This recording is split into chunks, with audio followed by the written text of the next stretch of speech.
Right then. Good afternoon, evening, night, or whatever part of the day you are having on this planet. Tonight, we are going back to playing Vampire the Masquerade Coteries of New York, which is a very decent game if you ask me. Specifically, it's decent for people that have little to no experience with playing actual World of Darkness games, specifically Vampire the Masquerade. But all in all, I'd say it is a very decent kinetic visual novel. I think I'm using the term correctly. Let me actually double check if I am using it correctly. Let's see. Kinetic visual novel. What is a kinetic visual novel? a subcategory of visual novels that avert the tradition of having multiple endings and instead focusing on a singular linear plot. There are no choices whatsoever, nor is there any form of interactivity involved except for the player pressing the action button to advance the story. Well, it's technically true. There are some distractions. Also, hello there, new around. Always happy to see you here. Now, actually, before we begin, we shall take a little detour and read an excerpt from the book that is going to be published by Jason Schreier soon enough, called Play Nice. The full name of the book is Play Nice: The Rise, Fall, and Future of Blizzard Entertainment. And specifically, this excerpt, published by Jason himself, is going to be covering the cancellation of their next MMO, Project Titan. Let's see, there it is. Way back during the ancient days of 2006, video game bloggers and analysts liked to crow daily about the long-awaited World of Warcraft killer, the game that would draw away the iconic Blizzard game's millions of subscribers. Seemingly every month, another contender failed to pull off the feat, from The Matrix Online to Age of Conan. To paraphrase a certain beloved HBO character, you come at the Lich King, you best not miss. Still, Blizzard's executives suspected that a WoW killer would be on the horizon sooner or later, so they figured they should be the ones to make it. The natural next step seemed like a World of StarCraft, but they struggled to envision StarCraft lore fitting into an MMORPG, so instead they decided to develop a new fictional universe. Blizzard Vice President Rob Pardo began gathering a small team of the company's top developers to incubate this project, with the hope of gradually bringing over the best designers, artists, and programmers from World of Warcraft. Leading the way would be people who had been at Blizzard since the 1990s. Chris Metzen would pen the story, Shane DeBerry would head production, and Justin Favirat would be the art director of the new game, which they called Titan. Every day, the group would hold long lunches to bounce around ideas for the look and theme of Titan, which would be unlike anything they'd done before, grounded near-future sci-fi rather than space or high fantasy. "How do you follow up on the biggest game ever?" Favirat said in an interview for this story. "I couldn't see how we could outdo the same formula. Other video games like Half-Life and Fallout painted a grim dystopian future. In contrast, Titan would feel bright and optimistic, perhaps attracting people who wouldn't normally play Blizzard games. We were really excited about appealing to a broad audience," Favirat said. "Gamers, non-gamers, young, old, men, women, everything in between." Titan would be set on an alternate version of Earth in the 2070s. The hook was that it was essentially two games in one, with players taking control of superhero-like characters who lived normal lives during the day and secretly battled against evil forces at night. An early presentation showed the player as a professional chef, popping a dish into the oven before going off on a secret mission. When they returned, the dish was perfectly cooked and ready to serve. A couple of years into development, Titan had a small but growing team of engineers, artists, and designers who would meet for brainstorming sessions every week. The unit, which Blizzard called Team 4, was envisioned as an all-star team, bringing in the best staff that Pardo could find both within Blizzard and from elsewhere in the industry. People on other Blizzard teams would look over in envy, sometimes begging for a spot on what would be the company's first brand new franchise in more than a decade. What they didn't know was that behind the scenes, the game was flailing. As the Titan team expanded, bringing in veteran developers from across the video game industry, the group built a near-endless number of prototypes to the civilian portion of the game. Fishing, farming, photography, gardening, hacking. This non-combat section, which they called Titan Town, was essentially Blizzard's take on Animal Crossing or The Sims. Players would be able to deck out a house with furniture, run a business, and go on quests in their neighborhoods. During playtests, the Titan team found that some of these game mechanics were fun in isolation, but nobody could envision what game developers called the core loop, or the sequence of actions that players would spend the bulk of their time doing. "It always felt like it was right around the corner," said Favirat. "Right around this milestone, this is where things will come together." The combat side felt more coherent, but was facing its own issues. Each player would be able to select from one of a handful of superhero classes, like the speedy jumper, who could teleport short distances, or the sharpshooting ranger, who wielded a powerful sniper rifle. Players could group with friends to battle through dungeons or fight one another in team-based competitive battles. These matches could be fun in bursts, but the Titan team struggled to figure out how to keep players engaged over a long period of time. Meanwhile, Riot Games was using all that League of Legends cash to poach Blizzard's staff, including at one point nearly the entire animation team.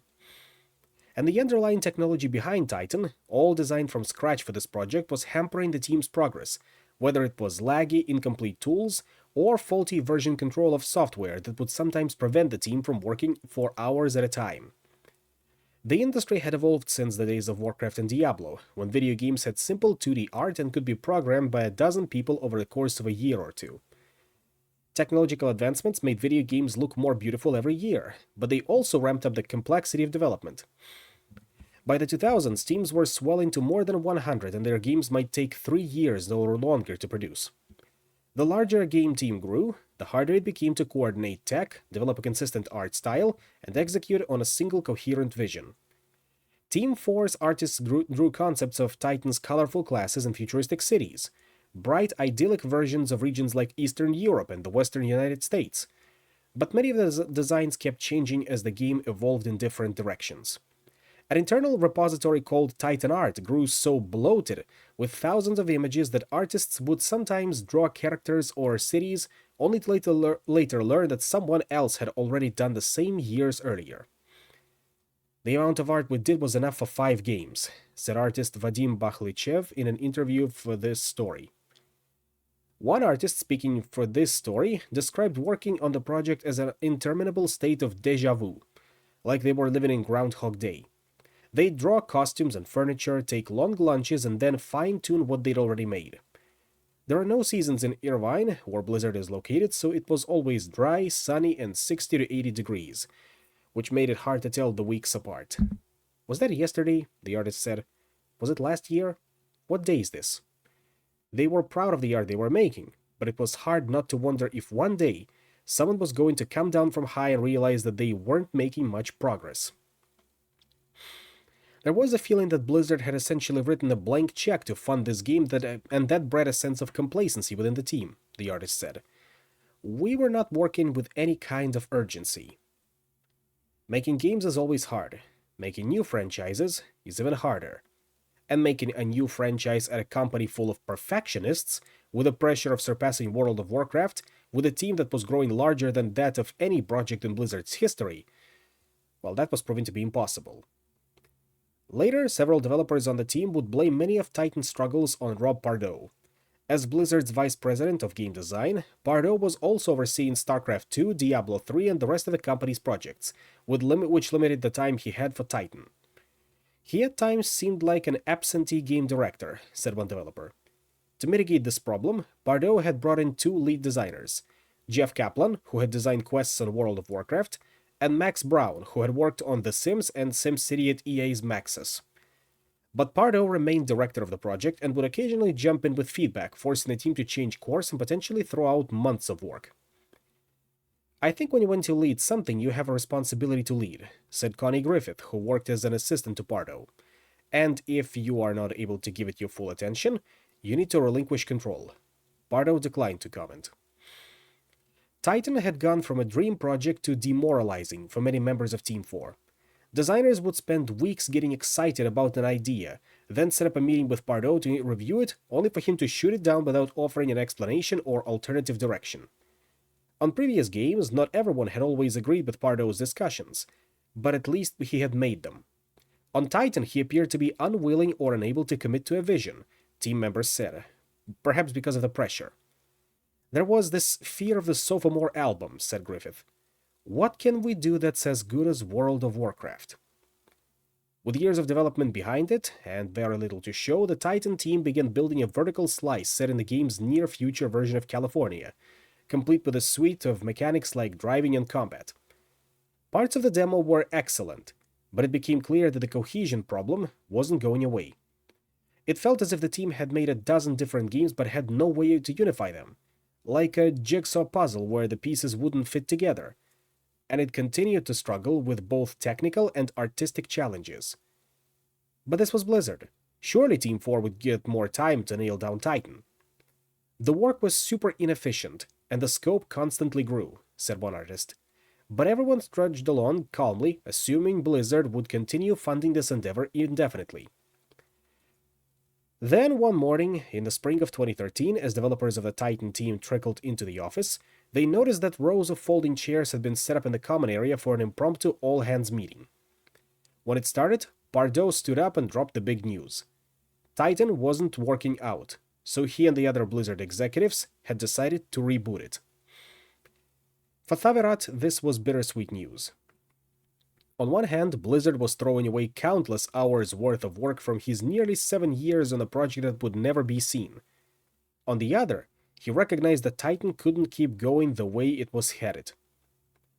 It was tough, Thavirat said, but there was also a little bit of relief. At the end of the day, Titan cost Blizzard about $80 million, according to people with knowledge of the financials. Many of its staff moved to Blizzard's other teams, while a few were laid off. Jeff Kaplan, Chris Metzen, and a handful of artists and engineers stayed behind to try to figure out whether Titan's remains could be salvaged, a process that would later lead to the hit game Overwatch, which transformed Titan's classes into memorable heroes. Later, Pardo stood up in front of the company, tears in his eyes, and as he gave a presentation about why Titan had failed. He noted that he should have done more about the game's technical and artistic problems, which Team 4 members saw as a backhanded way of blaming other people for the game's issues. The last straw for some. The longtime Blizzard designer had stewarded a lot of great games and was CEO Mike Morhame's heir apparent, but now he had lost the trust of Blizzard's other leaders. Several executives and directors demanded that he be removed from a position of leadership. They didn't want to report to him anymore. Didn't want him overseeing their new projects. Pardo took a sabbatical as Morhaime and his team tried to determine Pardo's future at Blizzard. At first, the team talked about potentially shifting his responsibilities, but after a few months, Morhaime met with Pardo and told him it would be best if he resigned. In the summer of 2014, Pardo announced that he was leaving Blizzard, saying publicly that he had made the difficult and bittersweet decision, but ultimately exciting one, to pursue the next chapter in my life and career. The failure of Titan would have ripple effects for years to come. Honestly, whenever this book gets available, which should be in about 5 days if I read Jason's tweets correctly, I'm gonna be waiting for it to appear on the usual places, because right now I do not have access to it. And the translation would not appear until sometime next year. Don't know exactly when, but that would be a bit too late for my tastes. Yeah, that is quite the story, huh? Honestly, I am not even surprised, considering how long Titan was in development and how tight-lipped things were about it.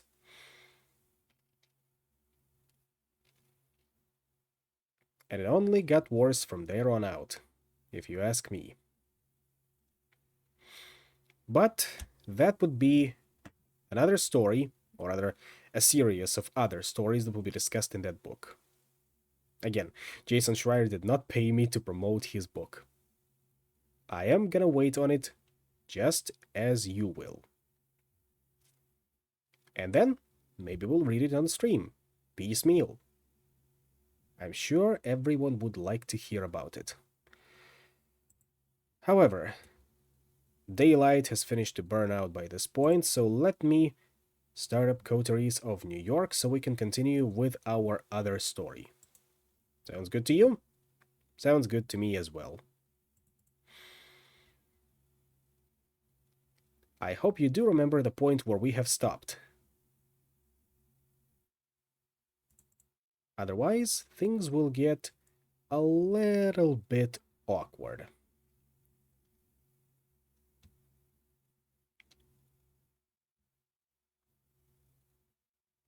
Honestly, the game can always launch a little quicker. But then again, that is just me bitching about things that I have no control over. Well, at least it's starting to appear on screen, so we are on the right track, ladies and gentlemen.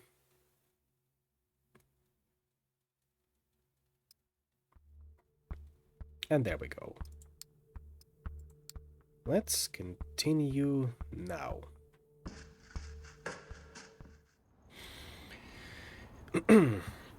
So, we woke up since the last night, which you hopefully remember what happened last night.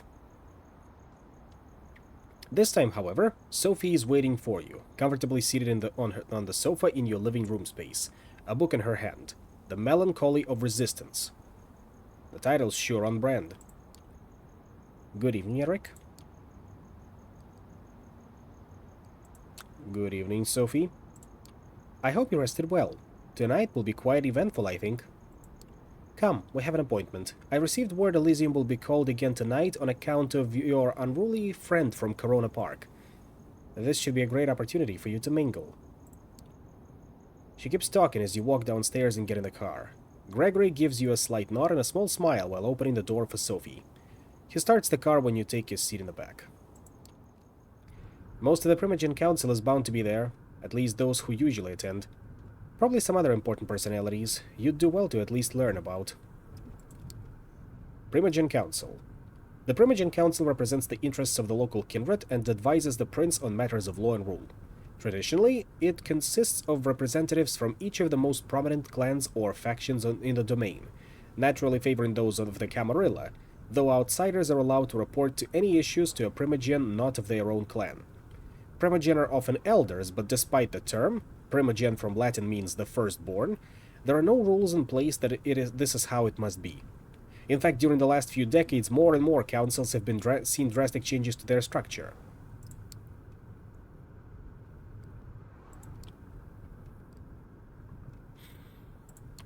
You never told me if there's any savoir-vivre kind of rules I should respect when talking to other vampires. Knowing that you're among your superiors is probably the most important. In our society, status comes with age. Pardon my sincerity, but you are insignificant. Not even associating with me can make the fact that you've been kindred for barely a few nights be forgotten. So know your place, stay out of your superior's business, and show the utmost respect.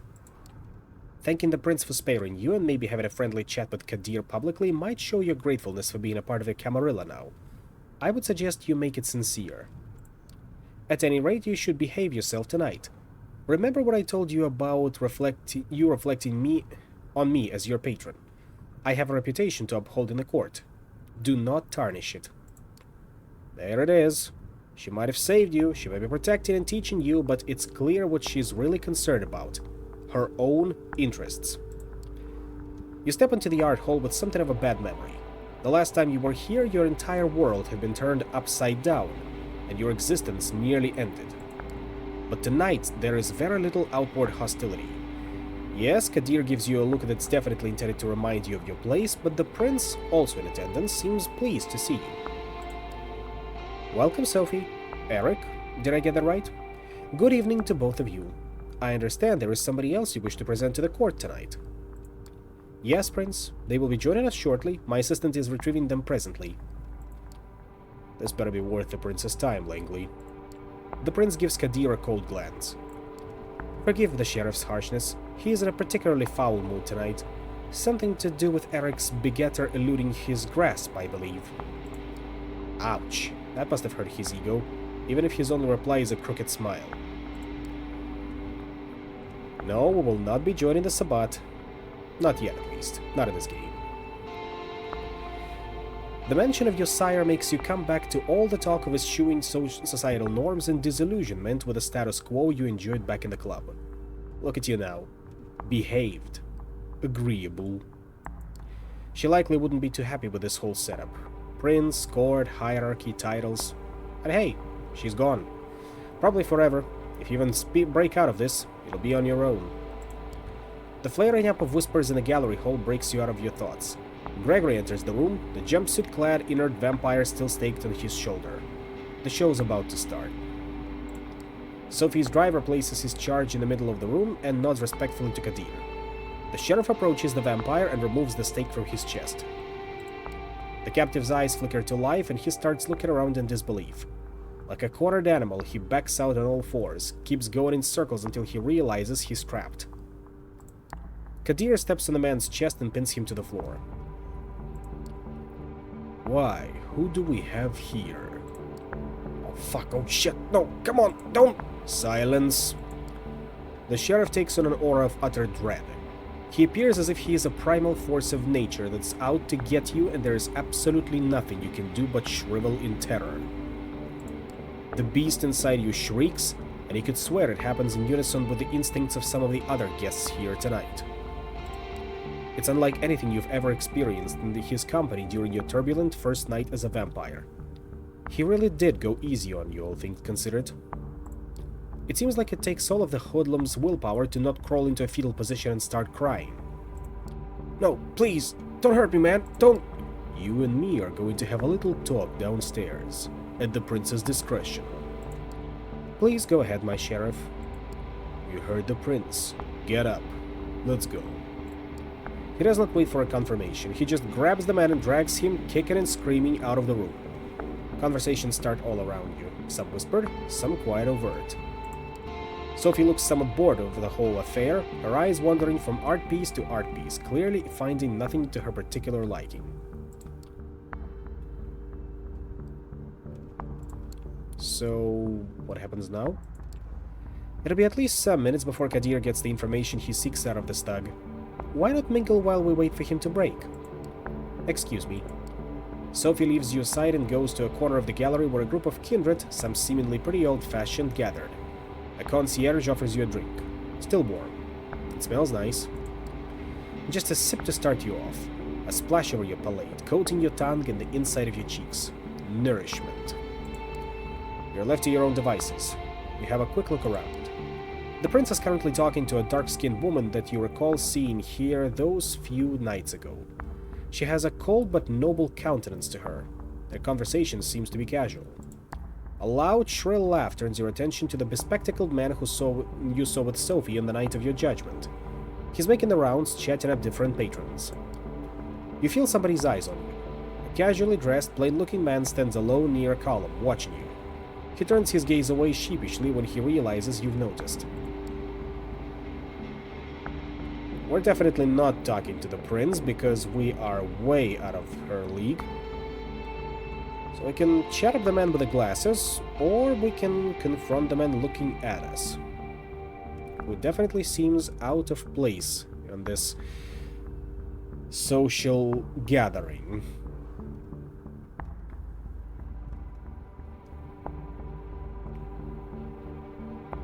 I think we should go after him. There's something about this guy. It's not that he's staring at you, most everybody in this room has at one point or another. It's how he does it. He seems shy, maybe even afraid. It's hard to find a secluded spot in the gallery tonight, but this guy has an entire corner of the room all to himself. As you approach, he's standing alone with no glass in hand, a worried look on his face. Good evening, Mr. Larson. Or you can call me Robert. Either's fine.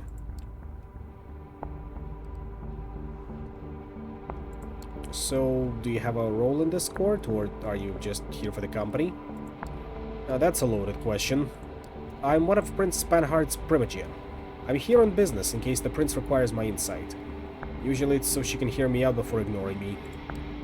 Not sure if you were paying attention the other night, but when the prince mentioned divergent opinions on whether you should be executed or not, that was me.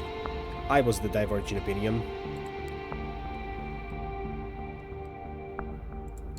Not that I am ungrateful, but out of curiosity, what was your reasoning?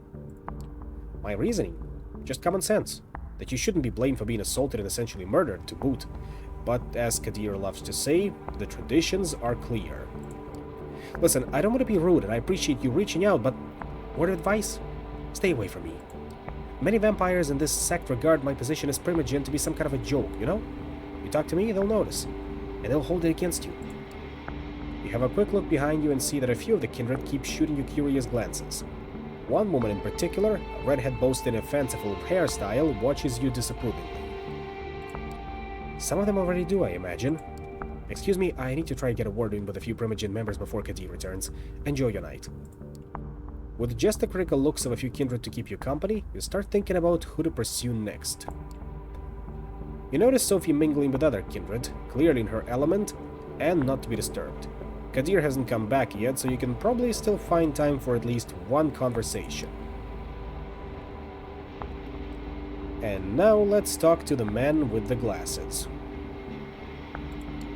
The man notices your attention, but it takes a few minutes before he pauses his mingling for long enough to actually approach you. He looks at you quizzically.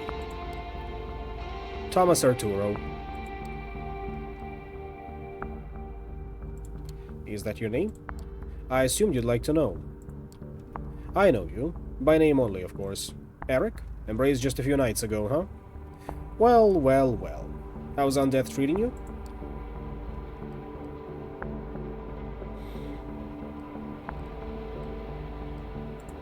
It takes some getting used to, for sure. Oh, it sure does. Sure does. Good thing we have an eternity to make the best of it, right? He takes a moment to clean his glasses, completely ignoring you until he's done and puts them back on. I'm sorry, got a bit distracted. You know, most of us don't need to wear these, right? I can see just fine without them. But it's a statement. The damn things keep catching specks of dust and other assorted shit, though. Never stay clean for long. Sometimes I think they're more trouble than they're worth, wouldn't you say? You, like it when things are clean? Is that a thing for you? I don't think you understood what I meant. They're glasses. What use are they if they're dirty? Alright, that was a nice chat, but I have to catch up with a few other fellows tonight. Talk to you later. Jeannie! Hey, Jeannie! He doesn't even give you any chance to say goodbye. He's already off, grabbing 2 glasses off of a concierge's tray and handing one to a mustachioed man nearby. A loud exchange near the staircase grabs everybody's attention. Kadir is back, and a hoodlum is with him. The sheriff pushes his unfortunate victim inside the room. The vampire that threatened you last night is a mess. That stupid hat is still inexplicably on his head, covering some of his ruined face in welcome shadow. He's barely conscious. His shin is broken, you think, something protruding there, making the pant leg bulge. One arm seems twisted at a strange angle. Very little blood, surprisingly, but clearly a whole lot of hurt. Well, Kadir, did our guest cooperate? Tell the prince your name. It's Howard. And who do you run with, Howard? The Midnighters. An anarch coterie, my prince. Active for some time now, though from what this one told me, the name is about the only legacy the group has kept over the years. I see. Hey, Prince, I didn't mean it. I didn't know. I didn't... A loud crack makes some of the guests audibly gasp as Kadir's slap dislocates the man's jaw. A spray of blood creates something like an abstract art piece on the floor. This one is guilty of threatening a member of the Camarilla and claiming a domain without the prince's approval. That alone would be enough to pass swift judgment, but he is also anarch scum. My prince? There can only be one verdict. Final death. Do your duty, Sheriff. Unless, of course, somebody would like to play at being a good Samaritan, like our dear Miss Langley a few nights ago. The look the prince serves you and Sophie is a cruel jest. Sophie takes it gracefully, smiling and slipping her arm under yours in a strange public show of affection. Nobody says anything. The vampire named Howard jumps to his feet and makes for the window.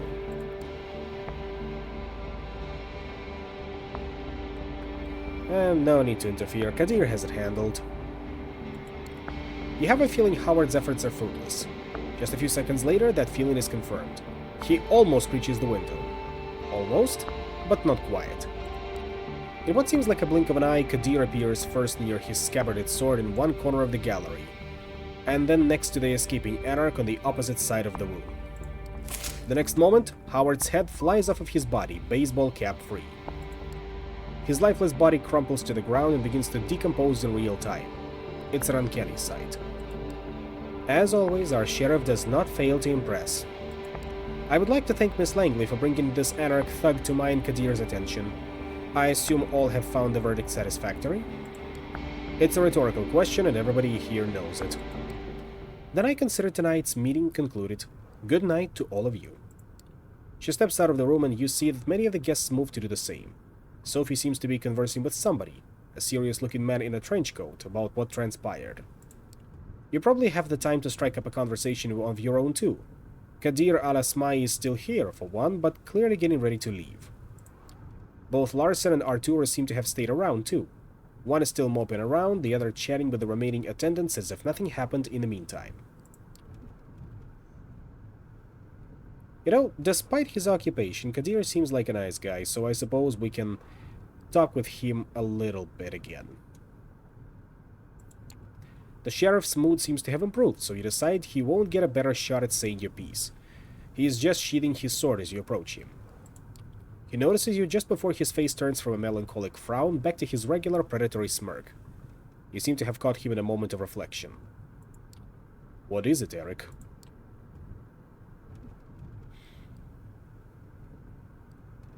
I wanted to thank you for bringing me here in one piece, for giving me a chance. An emotion creeps into Kadir's face that you haven't seen in the sheriff exhibit yet. Is that gratitude? It's fleeting, only there for a moment, gone in the blink of an eye. It was trying on my nerves, and you are still far and away from proving that it was the right thing to do, so don't think that a few kind words will let you off the hook. I wonder, how does it feel to bring a lamb to the slaughter the way you did tonight? Do you feel any remorse? Regret? I'm going to enjoy guessing. If there is nothing else, I'll be taking my leave. I was wondering if you could tell me something about Sophie. She talks a lot about the Camarilla and other things, but I barely know anything about her. Oh, I can tell you something about Sophie.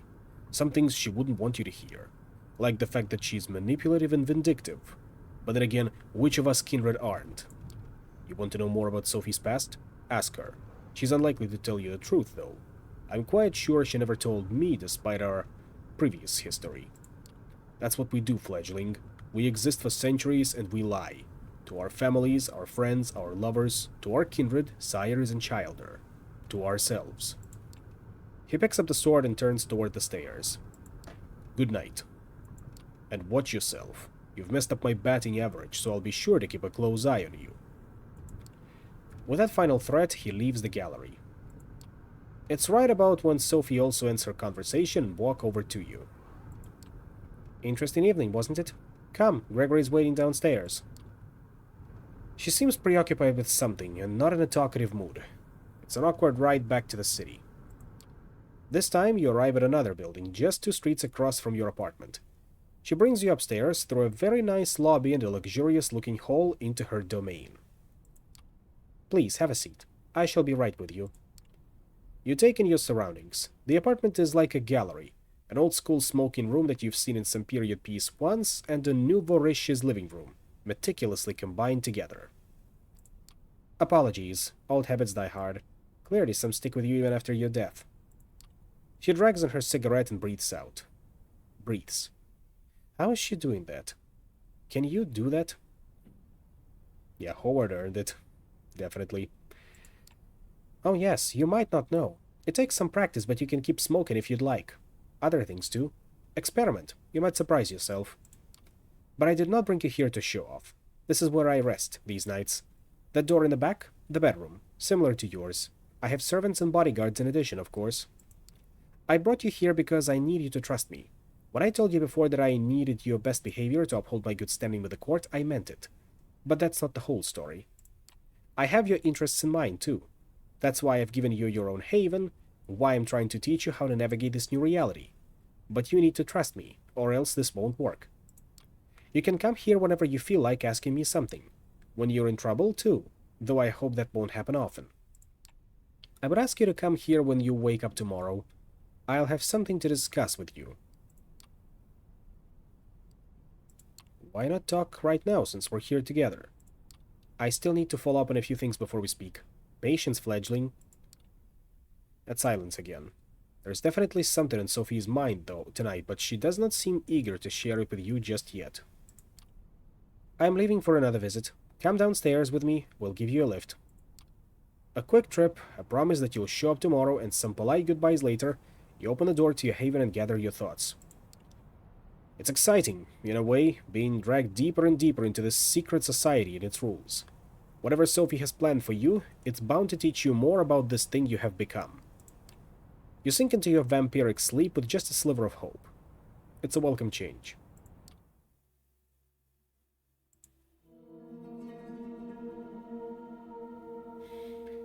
Once more, darkness falls upon the city. You wake up,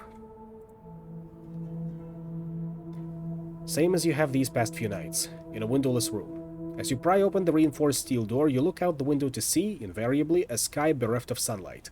And then it hits you. The hunger. For a moment, you left yourself wonder if there will ever come a night when it's just not there. Given what you've learned thus far, you probably just have as much chance of kickstarting your heart with the jumper cables. You lock the door behind you and head over to Sophie's apartment. You did promise to call on her, might as well not keep the lady waiting. And hey, what else are you gonna do? Call Jess? Yeah, right. What would you tell her? If she even picked up at all, she'd probably use the opportunity to stick some more needles in you. Or worse, persuade you to come back. Or go back to work? Yeah, who are we kidding? HR probably found a replacement for you the day after you went missing. Nobody there cares if you got kidnapped or turned into a creature of the night. These thoughts put you in a weird mood. It's a strange sensation to walk the crowded streets, same as you have so many times before, but feeling so disconnected. All these people. You're not one of them. Not anymore. You're a vampire, kindred, and you need to carve your own path in this strange new existence, one way or another. Appropriately enough, you arrive at Sophie's building just as that thought crosses your mind. A quick word with a security guard and you're led into the elevator. Apparently, Miss Langley is expecting you. Of course she is. You knock and wait patiently as the footsteps on the other side grow closer. Finally, the door opens, and Gregory, Sophie's driver, invites you in. You find the lady herself standing by the window, silhouetted against the city's midnight glow. She stares out, motionless, like a marble statue. I will say, the animators and designers did a pretty good job with these animated backgrounds.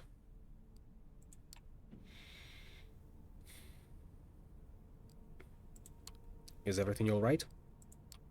She does not react immediately, but seems to snap out of some meditative state and looks at you with strangely bleary eyes. Yes, it is.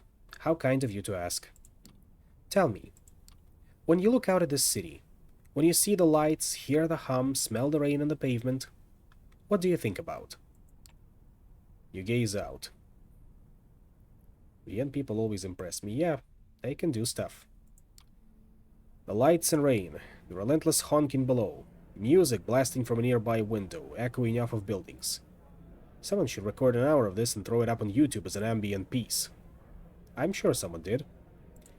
Other than that, though, it's business as usual. The sights, the sounds, the smells, you know them all too well. Sophie watches you. You can tell she's disappointed somehow, but she covers it up with a courteous smile. Well, not everyone can appreciate the intricacies of the world offers. In fact, among kindred, my clan is somewhat notorious for finding innate meaning even in the mundane. You see, the blood that flows within me is that of Clan Toreador. There are 13 such bloodlines among us kindred, though that number has been contested in the past, and these nights, it seems that nothing is certain anymore. The clans have gone by many epithets over the years, but the names used these nights have their roots in medieval times. The original Inquisition, if you can believe it. They used these to categorize us, describe our inherent differences. In time, we adopted them ourselves. Each clan has a uniqueness about it, inescapable, originating from an ancient progenitor, carried from sire to child. For the Toreador, the gift lies in a sensitivity of sorts. We are uniquely attuned to beauty and ugliness both. We can see either where most cannot. A blessing on most nights, occasionally a curse. The sheriff is of my clan as well, although you'd be hard-pressed to see him as such. Poor Kadir. It breaks my heart to see him in this state. Still, there is a beauty to it as well. Nothing like a good fall from grace. Try as she might to act playful, you can tell she genuinely cares. She lets her gaze wander for a brief moment, but is quick to regain her composure. Then there are the Ventru, known for their pride and proclivity to rule over others. The prince represents that clan, as is quite common in our society around the globe. Where the Blue Bloods think themselves rulers, the Bruja like to see themselves as preeminent revolutionaries. They call for universal rebellion, while being slaves to their own temper. We don't discuss the rabble much anymore, not after they've largely broken off with the Camarilla. To think they were philosophers once, long ago. I don't think they were lovers as humans, but I'd like to think they were friends as vampires. Well, as you can tell, that friendship is long gone. I hope to tell you more about some of the other bloodlines tonight. Say I meet a vampire for the first time. How can I tell what their clan is? Usually you cannot, with a few exceptions perhaps. For some clans, the uniqueness I mentioned bleeds into their appearance or disposition, but even that can be misleading. Outside of a few very specific cases, knowing one's clan is less important than understanding who they are personally. What drives them, their wants and needs, weaknesses too. Speaking of which, we come to the reason I wanted to speak to you tonight. Is it customary in our society? It is customary in our society, especially among younger kindred, to organize into coteries. Sometimes these are called by the prince themselves, or mandated by a fledgling sire. In our case, you may treat it as more of a strong recommendation. I want you to seek out companions, not only because you need to learn more about our society, but also because it is useful. True friendships are rare among kindred, but having allies, even temporary ones, is something of a necessity these nights. We might be selfish creatures, but we are drawn to each other nonetheless. It's pretty clear what clan you are when you're fuck ugly. Oh, definitely. Any suggestions on where should I start looking? I was just about to get to that. She puts on a mysterious smile. I spent some of my precious time last night asking around, pondering potential kindred for you to meet. Came up with a short list of contacts. I hope you'll appreciate the gesture. Forging a partnership with them might offer perspectives and viewpoints that I cannot provide. Lenses through which to view our kind. They're all members of the Camarilla, of course. More or less. Alright then, let's hear it. Who's on the list? Eager to learn about them, I see. Good, I'm glad. So let us start with the Tremere. They are a powerful clan, disliked by many but feared and respected by many more. They have been an important pillar of the Camarilla since their very beginning. They are blood sorcerers. You look at Sophie with a hint of disbelief. Blood sorcerers? Pretty sure Mark from QA used to brag about having a level 70 blood sorcerer. Somehow you don't think he meant magical vampires. Sophie snickers. Oh, child, don't be caught with that look in your face when you meet a warlock in person. They really are adept at using vitae, their own as well as others, to unique and potent effects. Since they are quite rigid in their hierarchy, the kindred I had in mind for you might need some persuading. His name is Agathon. From what I hear, he is quite the scholar, very ambitious, the child of a noted Tremere in New York, Aisling Sturbridge. Spent enough time with Agathon and I'm sure you'll run into her sooner or later.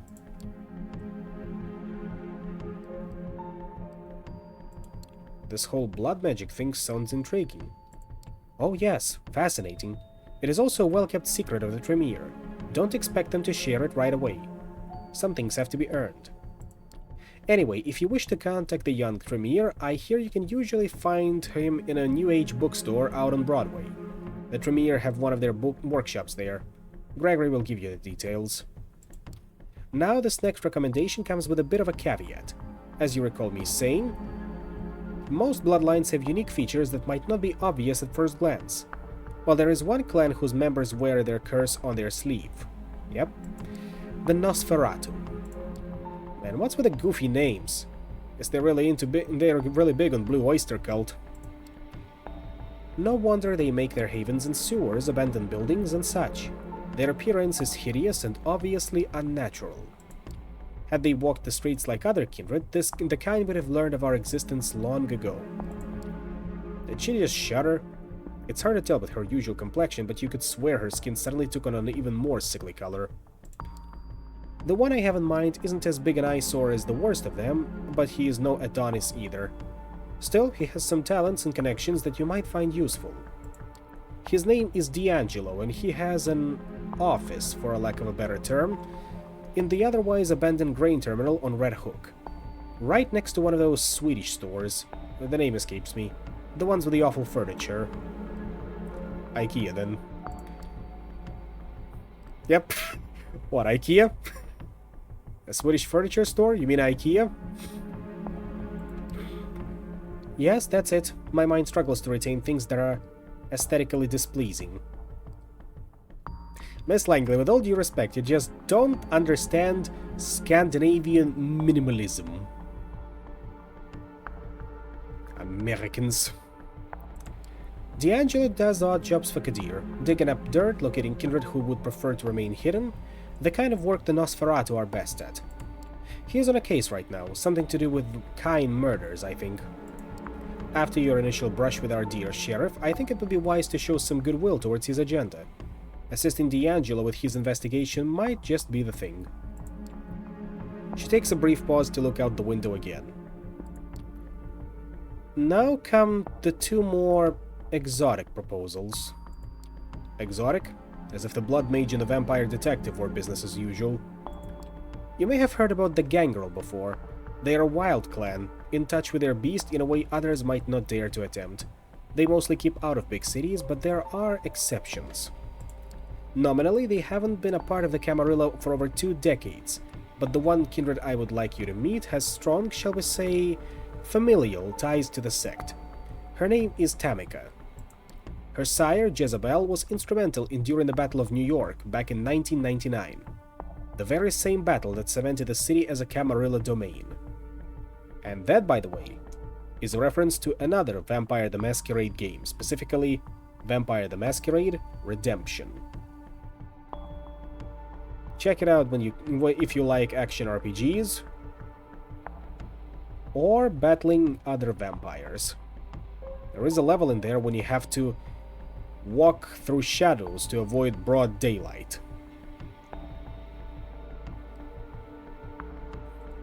Sadly, her achievements have gone largely unrecognized. Tamika and a number of her siblings still reside in the domain they were awarded after the battle, Prospect Park. Jezebel herself left the city some years ago, fed up with being underappreciated. That's fucked. Well, you haven't seen that. And you actually start the game in Middle Ages, as a living crusader. Well, then you can turn into a vampire, and then it becomes more familiar to those that have played any of World of Darkness games.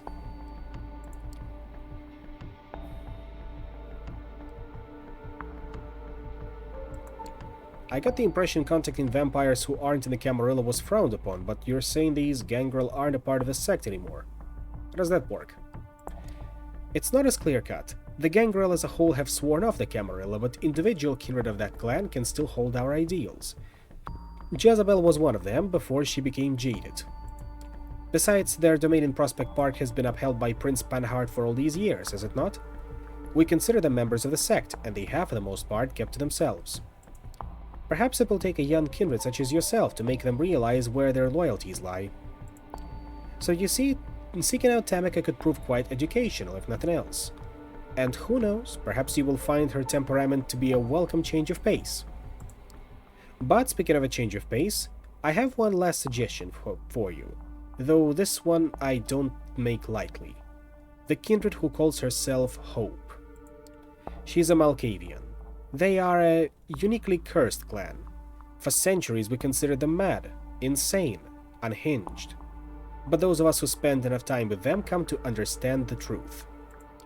It's no sickness, but a unique perception of the world, and has them appear to us as unstable, and that perception can prove to be very valuable. Malkavian News Network never fails. Or rather, Malkavian Madness Network. Having a Malkavian as your companion might be taxing on the nerves and a true test of patience at times, but their insight and intuition are unrivaled among kindred.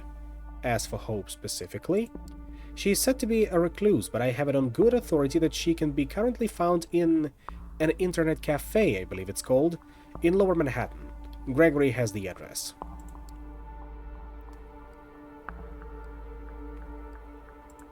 Where did you learn about her exactly? One of my colleagues told me about her. He considers her uniquely talented and tapped into the current fads among kind. Not something I am personally interested in, as I'm sure you know by now. I take his word for it, at any rate. Well, I believe that's all of them. I still have a few social calls to make tonight, so I'll leave you to it. Use tonight and tomorrow night to arrange some cordial visits of your own. She's a shitposter. Oh, you don't know half of it. I will send Gregory for you as soon as I have further need of your services. Oh, that reminds me. You will need a car. Join us downstairs, won't you? She smiles once more and turns to her driver. He helps her put on her coat, and the three of you leave Sophie's apartment. Sophie points to one of the cars near the building as Gregory hands you the keys. It's a rather inconspicuous compact car. A decent-looking, if not luxurious, ride. Stay safe, Eric. This is your first night alone. Don't let it be your last. As they drive away, you find yourself with more freedom than you've had in the past few nights. A blessing or a burden? Time will tell. With a list of addresses in hand, you consider your next move.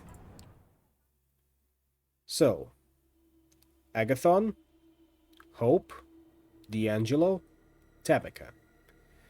I am personally leaning towards Hope and D'Angelo. But of course, other suggestions are open. It's currently midnight in-game, so we have a couple more hours to spare, so at least one visit. You need to see Hope. Of course. Guess we'll go to her first things first. Sophie suggested you meet Hope, a reclusive member of the Malkavian clan. She supposedly holed up in an internet cafe in Lower Manhattan. It's a quiet, moody internet cafe. Half of its space serves as a comfy coffee bar these days, but behind a glass wall, it still has a large dedicated space dedicated to rows of PCs. From the street you can notice tired adults in casual clothes typing away absent-mindedly and some bored kids wasting their late evening hours on colorful online games. If Sophie's intel is to be believed, this is where Hope has set up her haven. One of the waiters is standing outside the building, gazing at the sky with a smartphone in one hand and a vape pen in the other. You approach the man and tell him,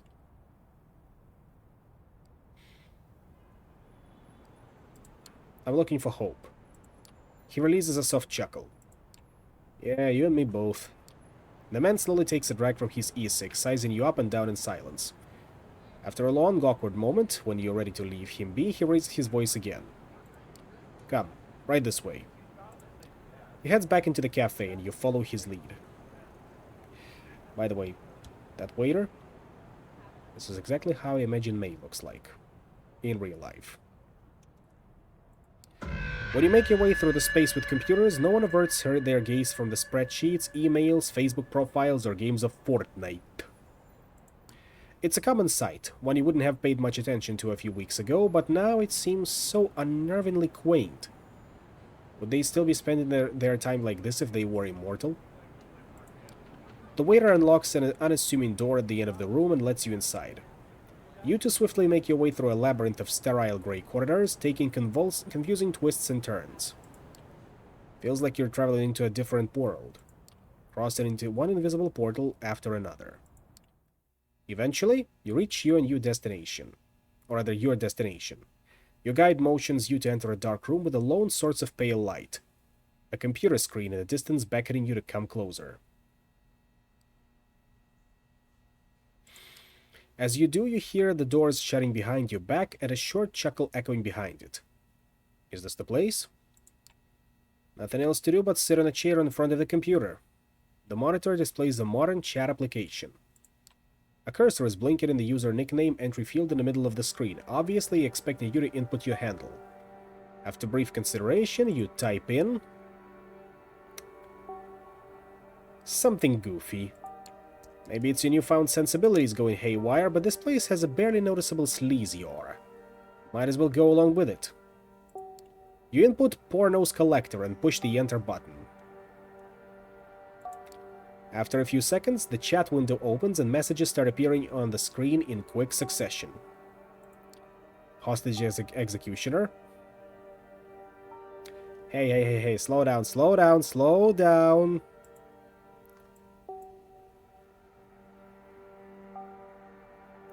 New user wasn't there a second before. What the hell? Was anyone informed? No announcement. I know it wasn't. Jerry, identify yourself within 2 minutes or get banned. There we go. That's the experience I've been looking for. The chat goes silent, everyone seemingly waiting for you to say something before proceeding. This must be a close-knit group. Better say something before they kick you out.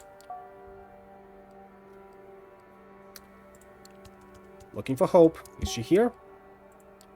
Who the fuck are you? This was meant to be a safe channel. Investigating that went wrong. How did they even get there? Stay calm. Can you get the location, Jerry? Lol, yeah, sure. That's our Jerry. Gotta name it to anyone? Yeah, you're gonna regret, dumbass, the day you decided to spy on us. Alright, calm down, shit posters. You've had enough of these trash-talking randoms. Time to teach them some respect.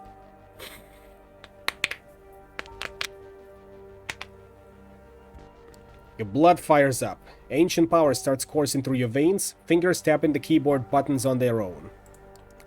You people better stay quiet if you know what's good for you. You have no idea who you're messing with. You will obey me. The chat goes silent once again, and then it explodes. What am I looking at here? Lol. Oh shit, but I started typing properly. So glad I decided to log in earlier today. You have no idea who you're messing with. You know he means business. Guess your powers don't work online. Go figure. You know your cheeks would turn blood red right now if they still could. Got the info. Nice. You wanna die, asshole? You will die. You will die. Die, die, die, die! Lamau at everyone sentencing Porter's collector to death. I'm literally on my way to kill you right now. Rip, bitch. You're getting your throat slit right here, right now. A split second after you read the message, you feel someone's arms tighten around your neck. The violent return to reality catches you off guard. A jolt of panic rushes you through your brain, paralyzing you momentarily. You've come to the wrong chat room, motherfucker. A ridiculous whisper rings out next to your ear, and the grip under your head gets even tighter. You start struggling, but even with your newfound supernatural strength, you're having trouble breaking out. This isn't a normal human you're dealing with. Last words?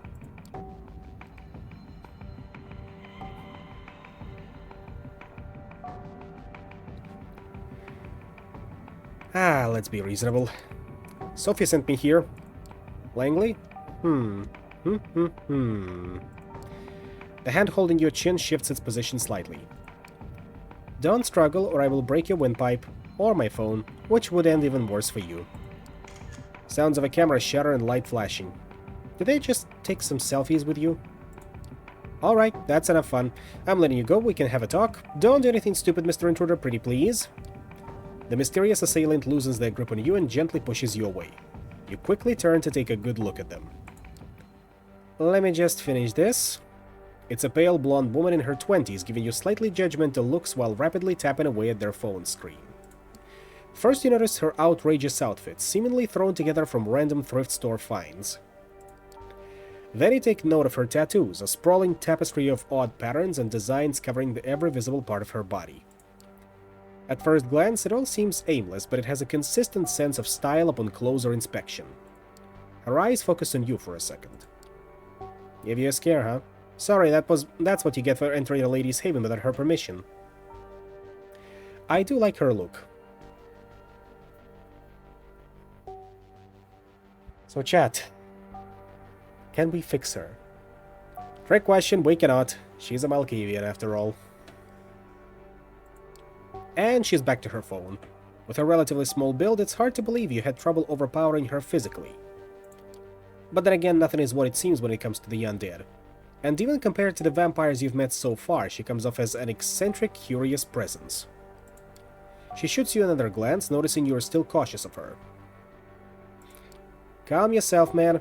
I won't pull anything like this anymore. It was just I feel stupid saying it out loud, a vibe check. Vibe check? Yeah, I got a glimpse of you a vibe on the internet and in a dangerous situation. I'd say you've got a pretty good idea about who you really are. I'm Ho, by the way. If you're here, you've probably heard of me, so I went ahead and skipped the pleasantries. But come to think of it, I might have skipped too many of those. Yeah, she definitely fits the description you were given by Sophie. I still can't believe you got so mad online. You actually tried to use your powers and people talking trash about you from who knows where. Jesus. But you know, I kinda respect that dedication. It's amusing.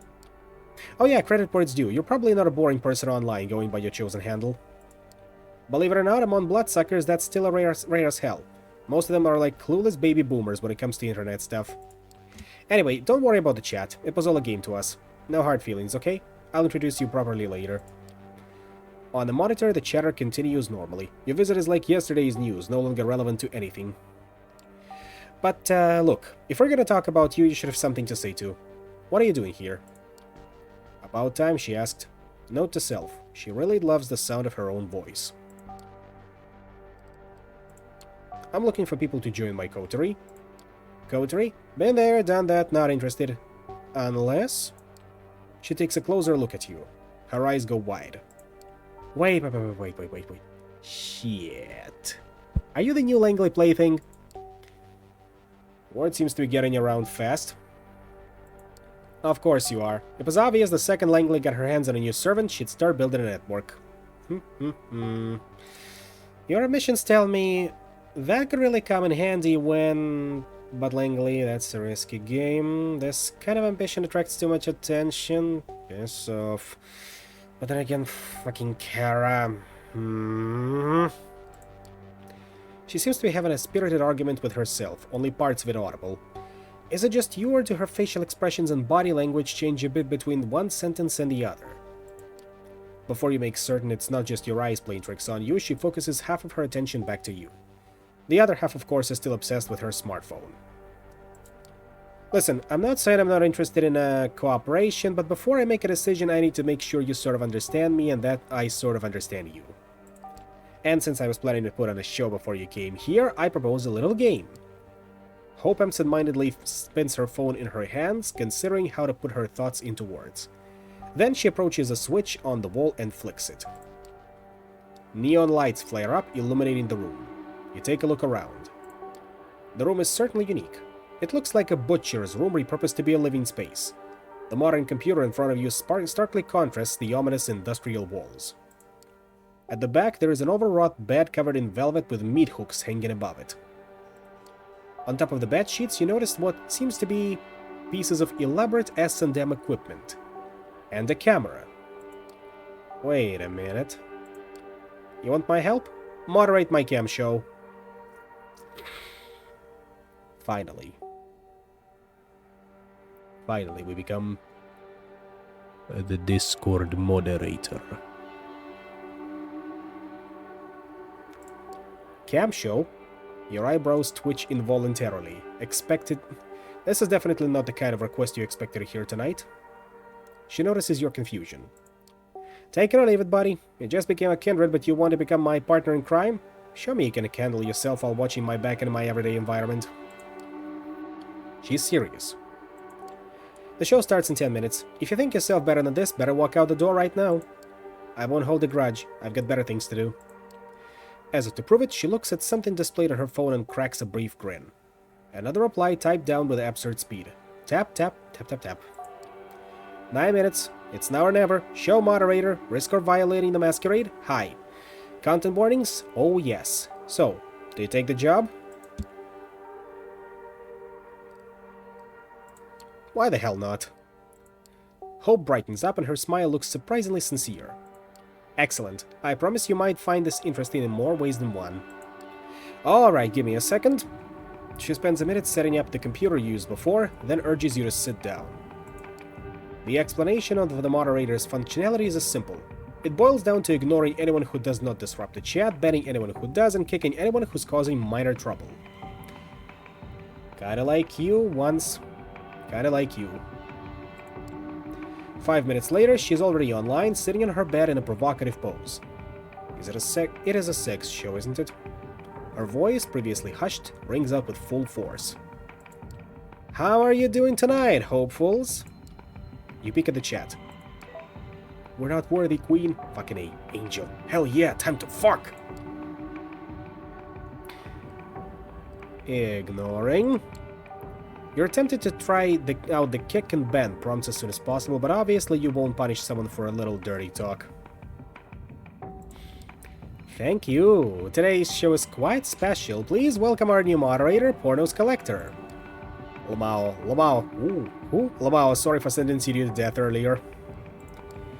At least the community here seems to be a bit more welcoming this time. Looks like this place has an establishment hazing ritual. Or maybe they and Hope came up with one specifically for you. Who knows? You decide to stay silent. Eventually people stop riffing on you and focus entirely on the star of the show. My true calling is keeping chat rooms clean. You do it for free. We do so too. Technically. As a brief stint. Alright, let's start this one with a bang, shall we? It begins. Queen! Oh boy, she's gotta do it. So, this is where the strip show starts? You raise your head, curious about what kind of performance she's going for. First, she opens her mouth and reveals her retractable fangs in front of the camera. Right off the bat, the online audience is treated to a sight of her wholly human set of teeth turning into a monster's maw. The image is both revolting and fascinating. She raises her left wrist for everyone to see, and then bites. The fangs immediately turn her arm into a horrifying, gory mess. It's unclear if she used them to slash or bite, but one thing is for sure. No ordinary human could cause such damage. If an ordinary human suffered such a wound, you'd expect a geyser of blood to appear too. But it doesn't. Hope's technically a corpse, so it's impossible. She flashes a monstrous smile and starts smearing Vitae all over her hand to maximize the impact of the violent image. Then, she starts drinking it up. She makes it a point to make the sight as gruesome as possible, looking like hyena feasting on a corpse. The contrast of her behavior with her look of an Instagram model is stunning. Once she's done, she reveals her wrist to the camera for the last time. She starts making theatrical gestures with her right hand as the wound begins to mend. Shortly after, the wound is gone. It's like a magician's trick. Her left hand looks like nothing bad ever happened to it. Here's an appetizer. First blood to kick off the show. While you're wondering what the hell is going on, Hope catches a glimpse of your bewildered face and turns into your direction. How is that for an opening?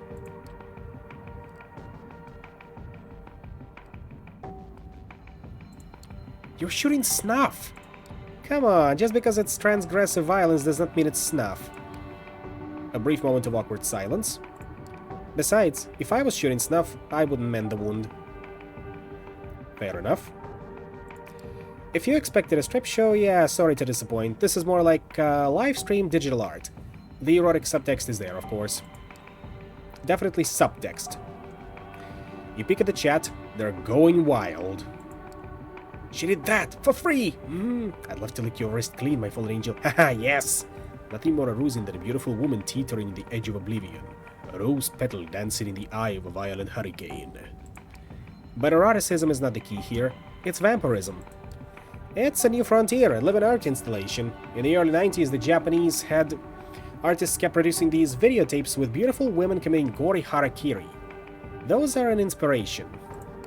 She bares her fangs again in a devious grin. But I have no interest in auto-destruction or turning myself into a victim. This is a celebration of a body I love, not self-inflicted punishment. The audience came here to marvel at a beautiful vampire and her awe-inspiring powers. Mending wounds is just one of these powers. The people watching can pay to see more. Oh, and don't worry, the only things the audience can see and hear are the things I allow them to. We can talk freely. Just remember to moderate the chat, will you? High risk of violating the Masquerade.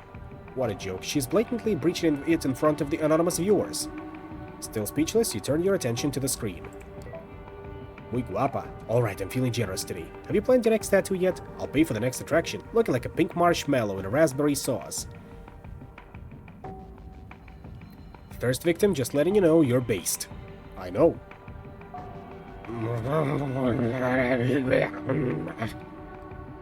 Okay, Masochist-sama. I'm gonna let you slide on that one for now. You let the guy vent his excitement. Seems harmless. A special message appears on the chat log claiming somebody has successfully sponsored the first goal of the show. Hope smiles and picks up a bag of blood from underneath the bed. It must have been retrieved from the blood bank. She showcases the label to the camera for everyone to see. Drink up, drink up, drink up, drink up.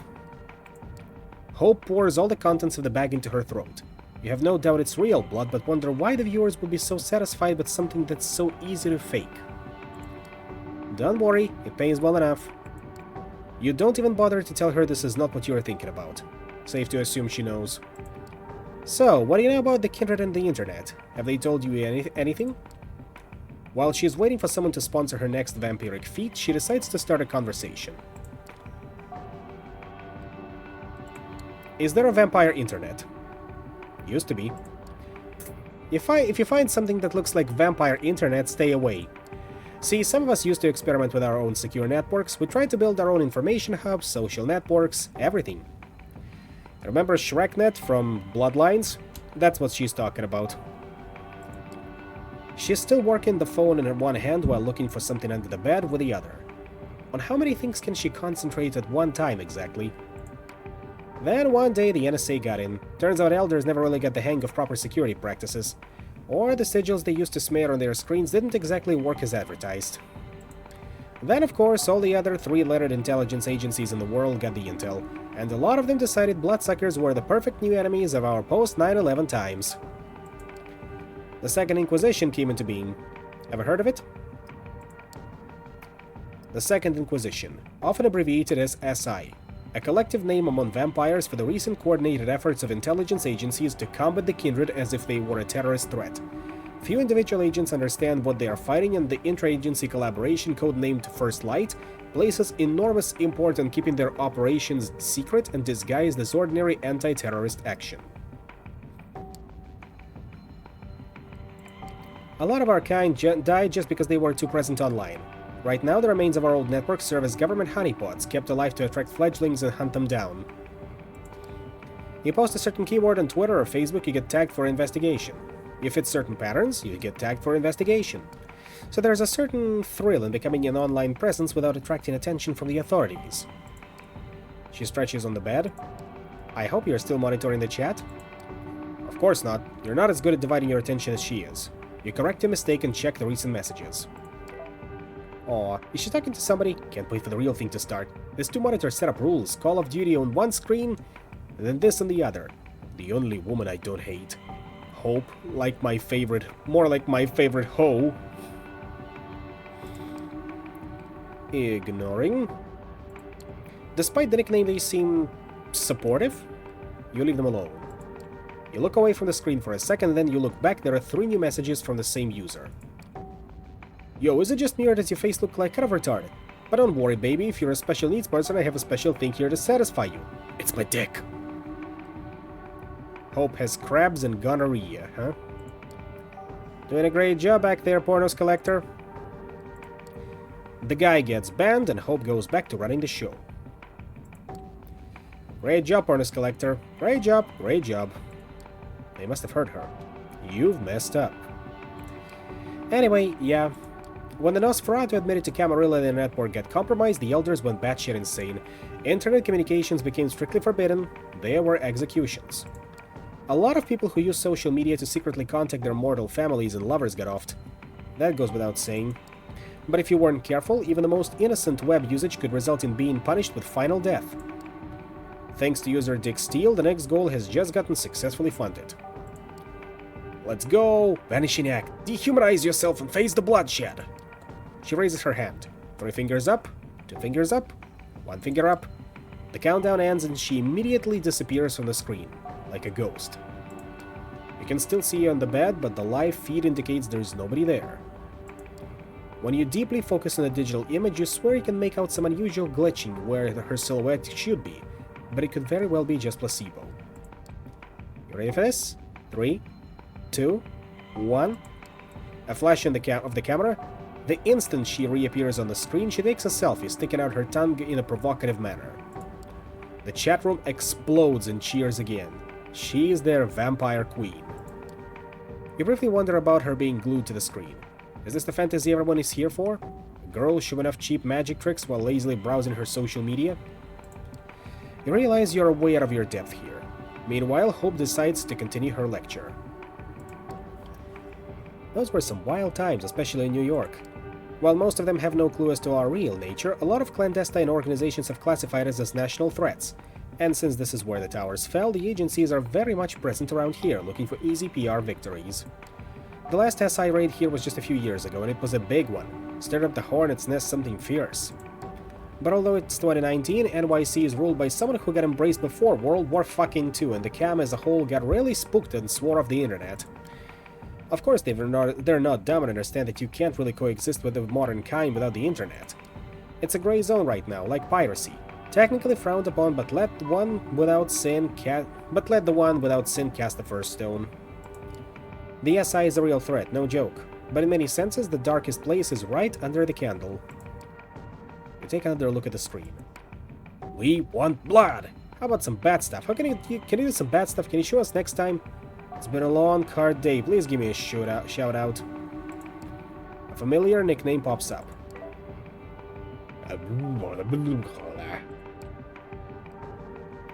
Okay, that's a kick. You give the guy a kick for spamming the chat. The message is deleted so fast, Hope might not have even noticed.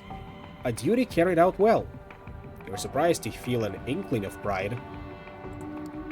Oh yeah, fun fact about being a vampire. We can sweat and pee if we just exert ourselves really hard. Some of us can even orgasm. We can even cry, but only tears of blood. It's something I always dreamed of doing when I was 14. So romantic. And it drives them crazy. As proof of her words, a scarlet tear starts running down her face. The chat goes wild. This seems to be exactly the kind of thing they've been waiting for. Oh my god, she did it again. Beatific. Hope your tortured soul finds some calm eventually. Can you imagine USA assembling a blood-sucking squad that would just cruise by the border and suck out blood of any illegal they found? The very thought gives me the biggest boner.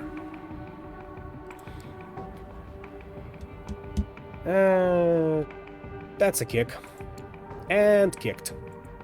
Just to be clear, you realize what you're doing here is a blatant breach of the Masquerade, right? I honestly expected you to leave to inform somebody by now. But you haven't, have you? You try to focus on the chat. A familiar nickname is displayed on the screen.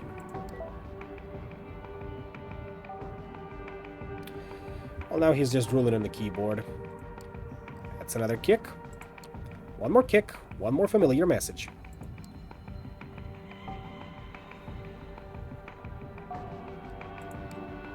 You double check. That's the same message he sent out the last time. Is he copy-pasting it or something?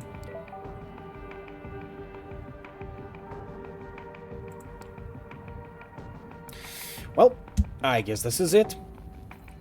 Looks like Mr. Masochist needs a longer break. After you ban him, you hear Hope's voice. Good job handling that guy. Great. If nothing else works out, seems like you fit this job at the very least. In any case, the last goal has just been funded. It's time for the great finale. This is what you've all been waiting for, right? Yes, Queen. Yes, Queen. Yes, Queen. Her voice has changed. She gets closer to the camera, letting her face fill the frame of the live feed. Her mesmerizing eyes are focused purely on the viewers. You wanted blood? Come out into the streets, claw out of your neighbors' throats, slash their veins, and drink up.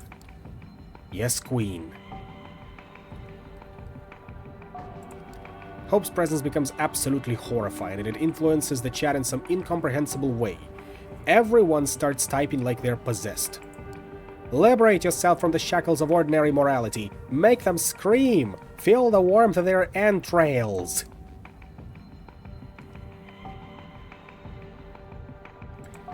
What the hell is she doing to those people?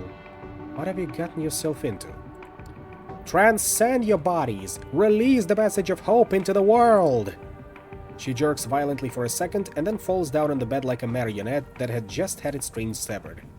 She exhales loudly for a few times and laughs. When she does, the room goes dark again. Alright, that's enough. Instead of continuing, she does something with her phone. The stream ends and the chat instantly becomes dead quiet. Let me take over.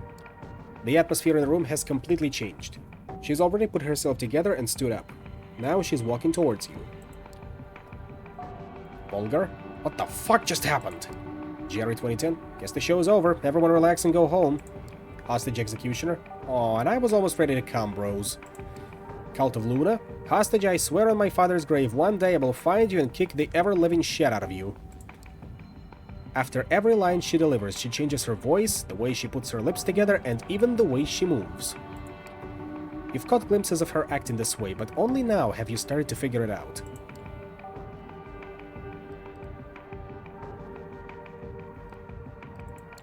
Wait a minute, does this mean... Miss Pointe du Lac? I'm immortal. I'm bored. I'm separated from most vampires in this city by a generational chasm, and I'm so goddamn lonely. The internet used to be my only friend. Info dump delivery service.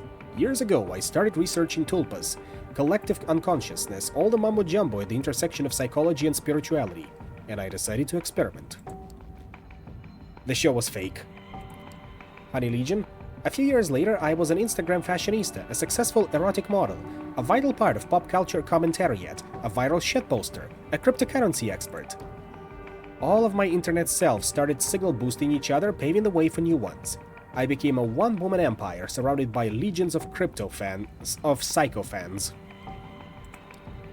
The chat was fake. Me.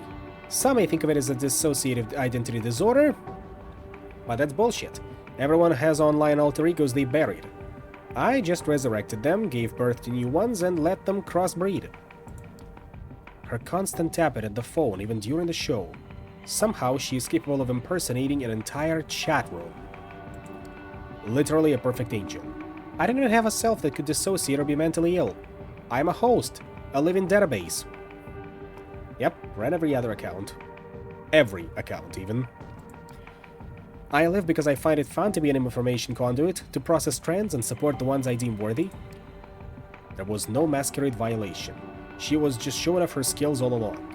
She put you into a world of pure fiction, the same way she was testing you when she attacked you from the back. Damn, she's good at this. Malk David Chapman. Of course, you can just ignore what I'm saying and decide I'm just another deranged Malkavian. But hey, annihilation of the self is the only way to survive in the 21st century. Android of Notre Dame? If there ever was an era that demanded images of beautiful people transcending beyond humanity and inspiring others to do the same, it's this one. Manhole Mermaid? Although for now, because of Masquerade, my audience is quite limited. Speaking of, you want to be the star of my next movie? Sure, why not? I have a hunch you're just saying that. Still, hey, in a way this too is transcending beyond self. That is the question. But yeah, your test is over. Now the question is, do I want to work with you? She puts away her phone for the first time since you've met her and gives you a good hard look. Vibe check Vevo. Guess I can give it a shot, yeah? You're not that dumb, you're not that boring, and you're kinda cute. Air Doll XOXO. Don't worry, no more modding jobs, mods get attached. And that's always bad news. I am now looking at the chat screen, and yes.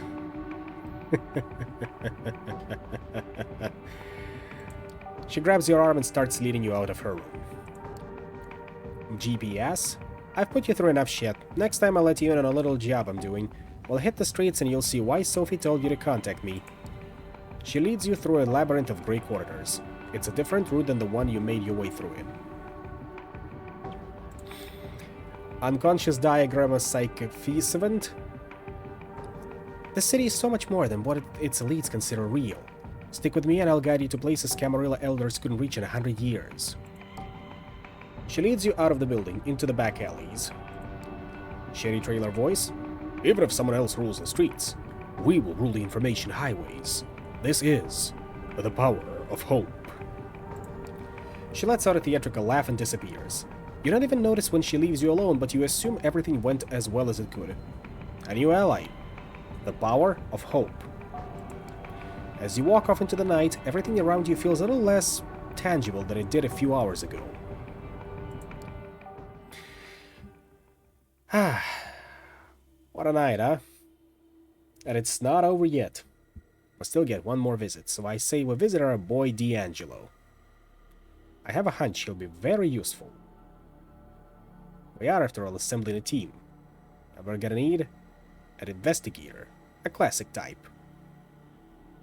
What I am implying? I don't know. Ask Hope what she's implying over there.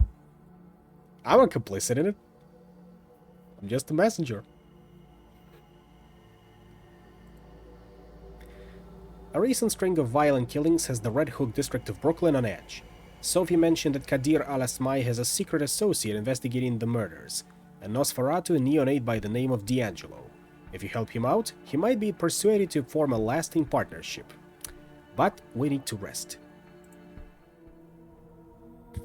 You notice something strange by the front door of your haven. A letter's been slipped under the door in a cream-colored, old-fashioned envelope. There is no name on it, but you know it's meant for you. Opening the letter, it's clear it's been sent by someone incredibly old-fashioned, rich, or a fan of classic stationery. No normal person sends letters like this. The note is short and terse, written in elegant, delicate handwriting. You're cordially invited to a rendezvous at the Cathedral of St. John the Divine. I'll be waiting to make your acquaintance tomorrow night. Look for me closer to God. There is no other information. It looks like you have a mysterious invitation for the following night. Well, keep that in mind. There it is. But first, D'Angelo. As you make your way down Clinton Street, the incessant hum of traffic gives way to the ominous silence of the waterfront. You stop to take in the familiar bouquet of the Hudson, made all the more potent by your recently sharpened senses. Across the basin, the Red Hook grain terminal rears its rusty frame. Once a bustling industrial area, now a sleeping giant splayed out on the riverbank. Forgotten. Abandoned. Conveniently so, especially for one of the hidden. Keeping to the shadows, you sneak closer to the dilapidated complex, making your way past hole-ridden silos and wobbly chain-link fences. By the time you reach the entrance to the main building, you can almost feel the rust particles making themselves cozy at the back of your throat. Not getting your hopes up, you give the door a slight nudge. To your surprise, it gives almost instantly. Looks like someone's been using it recently. Once inside, you find yourself in a large empty hall. Looking around, you can almost picture it back in its heyday, stacked to the rafters with heavy machinery. You notice a set of stairs leading up to a mezzanine, most likely an office space. And then you see it. A faint light coming from one of the upper rooms. Looks like you're in luck. Quietly, with bated breath, you climb the steps and approach the dimly lit room. The door creaks open, revealing what looks like an old-timey detective's office, complete with crooked window blinds, an overflowing ashtray, and paper scattered across a wooden desk. Suddenly it hits you, that nagging feeling. This is all too convenient, too inviting. Before you can react, the trap is already sprung. A plume of cigar smoke wafts over your shoulder. The barrel of a gun rubs against your spine. A raspy voice whispers in your ear. Let me guess. Took a wrong turn at the third silo?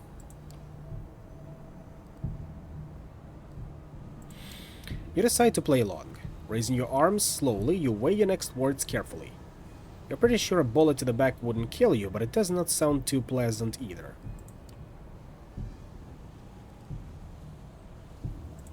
You mean this isn't Bloodsuckers Anonymous?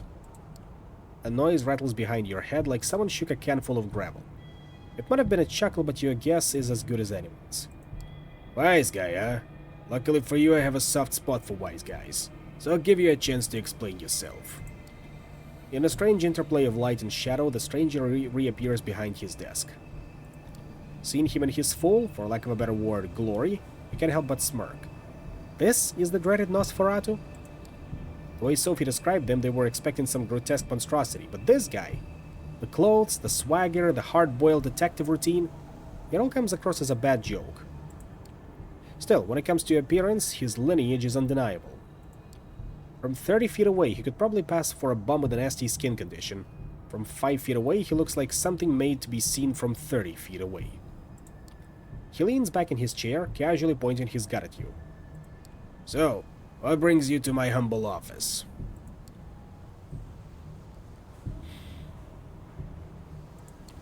You're the one they call D'Angelo? That's my name, kid. Don't wear it out. My friends call me Jim, so you best stick to D'Angelo for the time being. Now I suggest you tell me what this is about, otherwise I kindly ask you to get the fuck out of my office.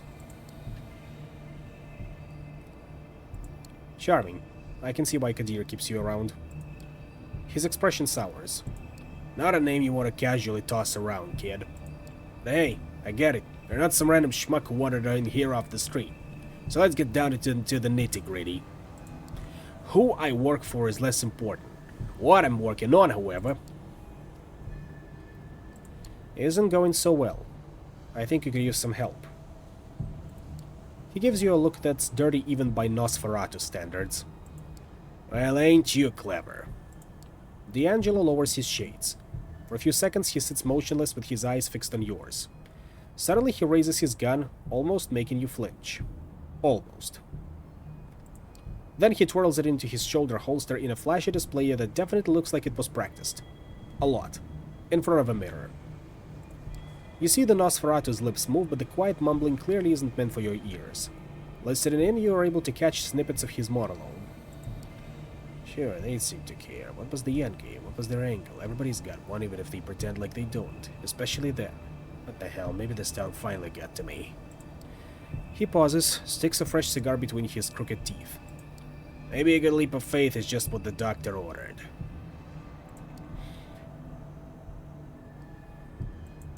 As he reaches into his pocket, you flash a lit lighter before his eyes.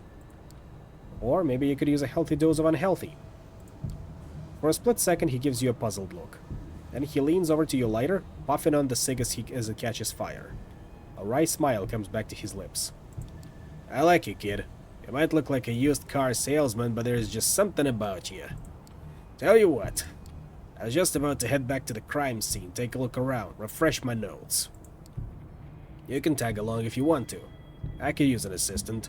Someone to make notes and make wild assumptions for me to shoot down. Who knows, if you're any good, I might consider making this a long-term arrangement.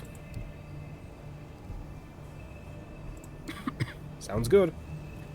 Sure it does, kid. I'm the one who said it. Just one more thing. You still got me at a disadvantage here. Seems like you've done some digging on me, but with you I'll have barely scratched the surface. You catch my drift? So answer me this. Who was it that sent you into my neck of the woods? Or in layman's terms, who do you work for? Sophie Langley. For the first time since you got here, the Nosferatu adopts a look of genuine surprise. His eyes wander for a moment, finally giving way to a crooked smile. So you're the one, huh? The fledgling the Toreador dame spared. Yeah, that would make sense. Don't think she'd appreciate you throwing her name around. Thanks for being upfront, kid. One blink is enough for you to miss D'Angelo vanishing from his chair. Just when you're about to look around, he reappears right next to you. Up close, his smile is even more unnerving. Alright, moonlight's burning. Let's get cracking. Our guy looks like dry-washed Ichiban Kasuga. Get it right. Yeah, definitely. With a certain fascination, you watch D'Angelo stumble his way across West Brooklyn. Oddly animated, incessantly scratching his face and neck, stopping every once in a while for a bout of mumbling narration. He's most certainly a sight to behold. Still, he seems to be getting around okay, and you take particular note of the fact that he seems to be choosing the darker, less frequented streets. There is definitely a method to his madness. Eventually, your leprous guide takes a sudden turn off Van Brunt Street and into a particularly dingy alleyway. The torn pieces of yellow police tape are a dead giveaway. This has to be the place. Well, here we are. Time for you to earn your stripes. This is where they found him. Drained dry, not a drop of blood on him. But before you ask, no, I didn't get to see the body, so I don't know if there were any bite marks. So, what can you tell me? You take a moment to examine the crime scene. Judging by the chalk outline of on the pavement, the man was killed recently. Curiously, there doesn't appear to be a trace of blood or viscera, and you know the city's cleanup crew isn't that fast or that thorough. Looking up, you notice a spray-painted sign on the wall. It reads, "The Blood Speaks," in big, crooked letters. You look to D'Angelo. The Nosferatu gives you an expecting look.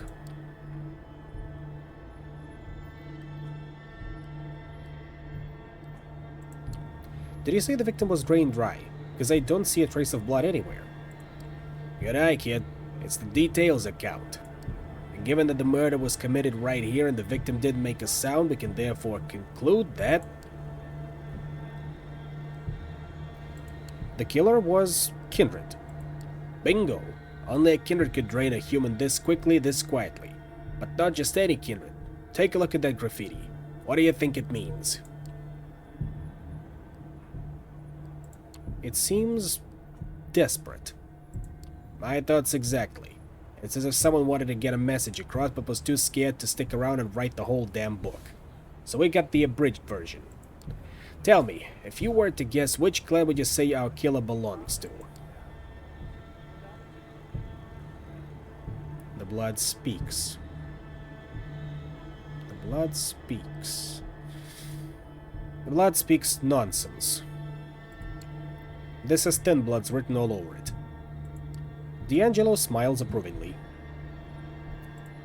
In bright neon letters, fully fledged kindred would use his powers to lure the victim somewhere out of sight, and they certainly wouldn't stick around for the shitty art project.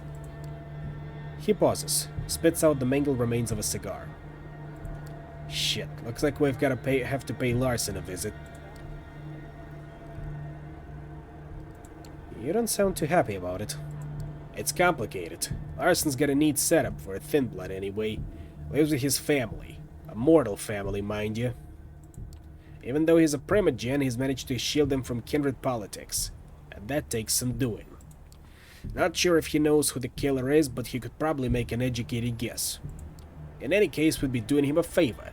If it turns out one of his is violating the Masquerade, it would put him in a hell of an awkward position. And I mean shitting upside down awkward. It's the kind of weakness the other primogen would love to exploit. His position in the council is bad as it is. He pauses for a moment and mumbles to himself, but it's too quiet for you to make out. Finally, he lights up a fresh cigar. He takes a puff and lets the smoke escape through his crooked smile. Alright, kid. Let's get this over with. Compared to the industrial ugliness of Red Hook, Sterling Place is quite a change of scenery. The heavily gentrified and pleasantly dull residential area emanates the sort of peaceful apathy that rich hipsters scoff at and blue-collar workers dream of. All of a sudden, the Nosferatu stops. It almost seems like he was taking a deep breath, steeling himself for things to come. This is the place. With that, he points to a surprisingly nice-looking two-story house. The place is almost completely dark. Almost. You notice a dim light shining through the curtains of an upper-story window. It's probably safe to assume that the head of the family is working late, especially if the head of the family happens to be a vampire. Okay, kid, we gotta be gentle about this. I'm talking velvet gloves, soft cushions, you rang my lord gentle. We need to get Larson out here without making a fuss or letting his family see us. If we blow this, well, he'll shut down like a speakeasy on a raid night. Trust me, I know. Okay, so what's the plan? Tell you what, how about you take the lead in this one? I'm curious to see how you handle it. You take a step back and look around the area. The lit-up window seems like a safe bet. Now it's just a matter of getting Larson's attention. His, and no one else's. As you're trying to come up with a survival strategy, you are suddenly startled by a loud noise. It takes you a second to identify the sound as a dog's barking. It does not take you long to figure out where it came from as a bearded man leading a Rottweiler on a leash comes into view.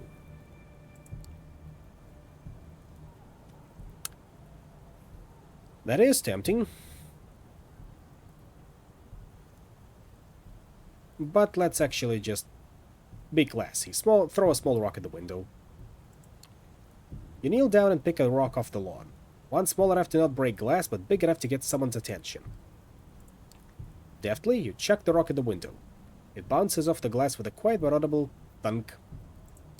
Moments passed in silence, making you think that no one got your message. Just as you start to look for another rock, you hear the window slide open. A very unassuming and slightly unshaven man in a turtleneck appears at the window.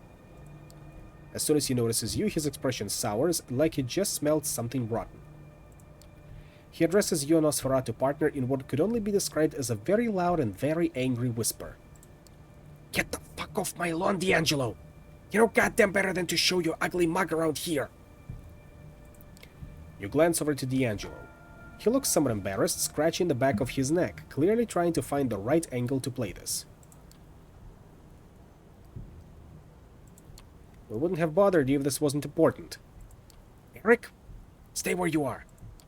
You wait out in the lawn, listening to Larson quietly making his way downstairs. Before long, he appears on the porch, locking the front door behind him. He motions at you to follow him off to the side of the house. There, he turns towards you. What do you want? It's about the Red Hook murders. We think one of yours is responsible. Bullshit. A Duskborn's got enough trouble just staying alive out here. What could possibly make them openly violate the Masquerade? Desperation. The killer's been leaving messages. Whoever they are, I think they know something.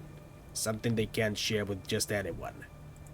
I know it seems far-fetched, but it's the only way this puzzle fits together. Nah, I don't bite. You're reaching, trying to find a scapegoat, getting your boss's good graces, word gets around D'Angelo, you think I don't know who you're working for. Then help us clear you people's name. What have you got to lose? Everything.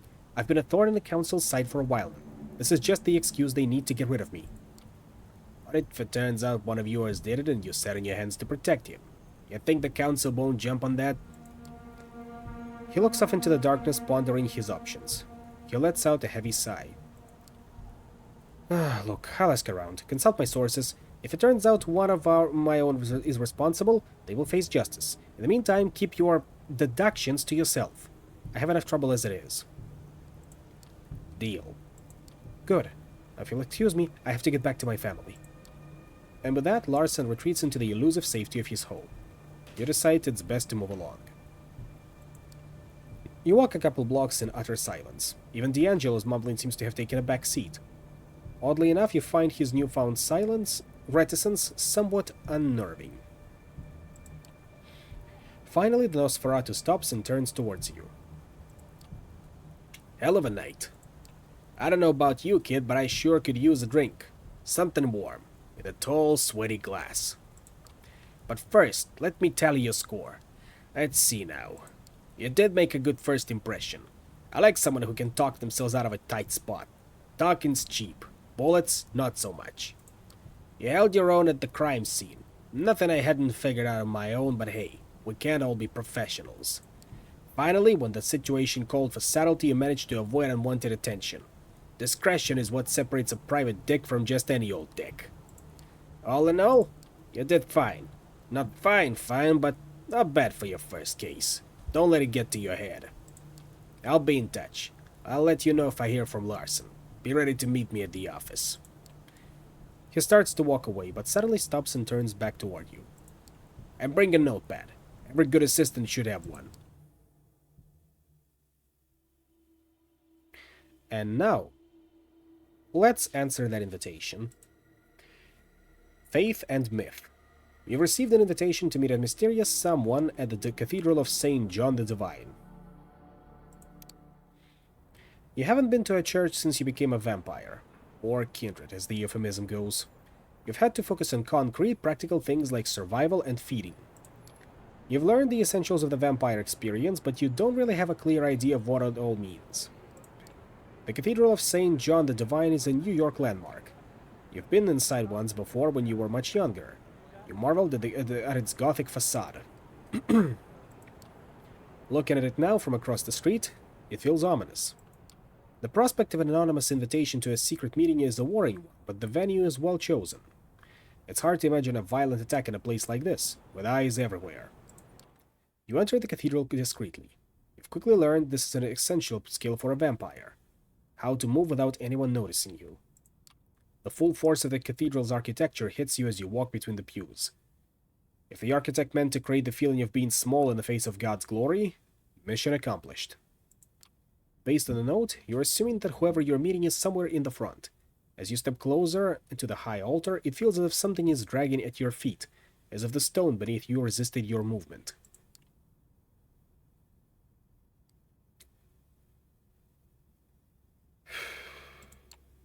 It's been a long time since you prayed. You wonder whether God listens to creatures like you. Fatalistically, you take a step, then another. You're not sure if your God is present in this cathedral, but perhaps it does not matter. What you feel is real enough. There is an old man sitting at the front. You see only the back of his head bowed down in silent prayer. Your footsteps echo on the floor and he turns to look at you. You can't take your eyes off him. He's tall, dignified, white hair balding, a few strands escaping to the sides. He's wearing glasses and simple clerical clothing. His eyes are warm and pale, too kind for someone like you. Something is wrong. You feel heavy, as if a giant hand was pressing you down. The skin on your face is burning. Perhaps unconsciously you expected something like this, as a vampire walking into a cathedral. Only it's not the building or god making you feel like you're burning alive. It's the man, the priest. Welcome, my child. The priest's tone is kind, but the rising panic inside is telling you that kindness is not for the likes of you.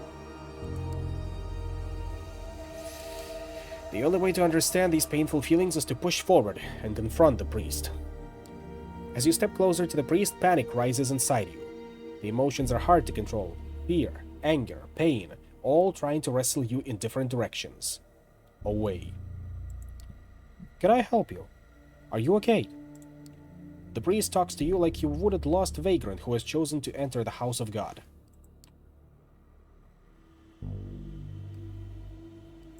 Please, it hurts. Sit down and tell me what's wrong. It's simply too much. You mutter something incoherent in reply. You don't sound like a vampire, an undead being made powerful by immortal blood. You're just another sad, confused, lost soul. You turn around and stagger away, only feeling like yourself once you're back on the street outside. You stand on the sidewalk, confused and scared. No enemies seem to be attacking you. The priest didn't follow you. The night air is wet with the smells of the city, the same as every night. How did it feel? You look at the man speaking to you. He's well-dressed, if a little archaic, dark-haired, handsome like a character from an old movie. He smiles as if he knows something you don't. You glance around. There are people in the street. You don't appear to be in immediate danger. Why does it hurt so much? That's the question I wanted to talk to you about. Let me introduce myself. My name is Benoit Segal. We share many things in common, even if you don't know me. Benoit offers his hand to you. Benoit's handshake is firm and dry. He looks at you intently, as if trying to find something in your eyes. Would you mind sitting with me for a moment? Benoit points to a park bench nearby, in darkness because of a broken streetlight. Wary, you decide to follow him. Only an enemy totally unconcerned with the Masquerade would attack you here. Benoit sits down and you follow suit. For a moment, you both contemplate the cathedral in silence. I know how it feels, what you just felt. I have experienced it myself many times. For a moment, you consider how to respond. It's clear Benoit sent the invitation to come here and orchestrated this little setup. What's the point? Why did you go to the trouble of getting me here? We share a common connection, you and I. I'll explain it later, but right now the important thing is that it's so much easier to show than to tell. I wanted you to meet Father Anthony, or see him, experience him. Did you wonder why it felt like that? Was it some kind of supernatural power? No, not at all. I don't think so. It's his faith that makes you feel like that. He's safe in his belief while you are one of the damned. Do you ever wonder what's the role of a vampire in God's creation? You stop to think. Of course you've wondered what this is all about. Whether it's about God or nature, you don't really know what being a vampire means. That's the trouble with the Masquerade. A human faced with a human problem can go online and find something that helps. You can't. The Masquerade means that everything there is to know about your condition is secret, hidden away. You're left relying on the unreliable opinions of people like Benoit. Suddenly, Benoit takes your hand and presses it against his chest. As he stares into your eyes, you feel his heart stop. My heart no longer beats, yet I move, I talk. Is that how God intended us to be? No, he didn't. I know he didn't. This is wrong. Yes, I agree. The question is, can there be salvation for the likes of us? Sometimes I'm skeptical too, but in Father Anthony's presence I know faith is real.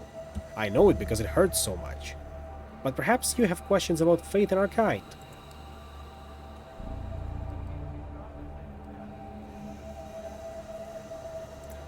Perhaps we are divine, not damned. Benoit laughs, and for the first time the aura of bitterness enveloping him lifts. You're clever. There are many religious cults among the kindred, even more among the anarchs. Some of them do indeed believe that we are divine. We die, we rise again. Just like Jesus. Be careful with that kind of talk, though. You might not know it, but there are always politics attached to every belief. Go into an Elysium, declare your divinity, and everyone around will start making assumptions about you. Sometimes faith is best kept private, even among our kind. Just ask yourself, when you met Father Anthony, did you feel divine?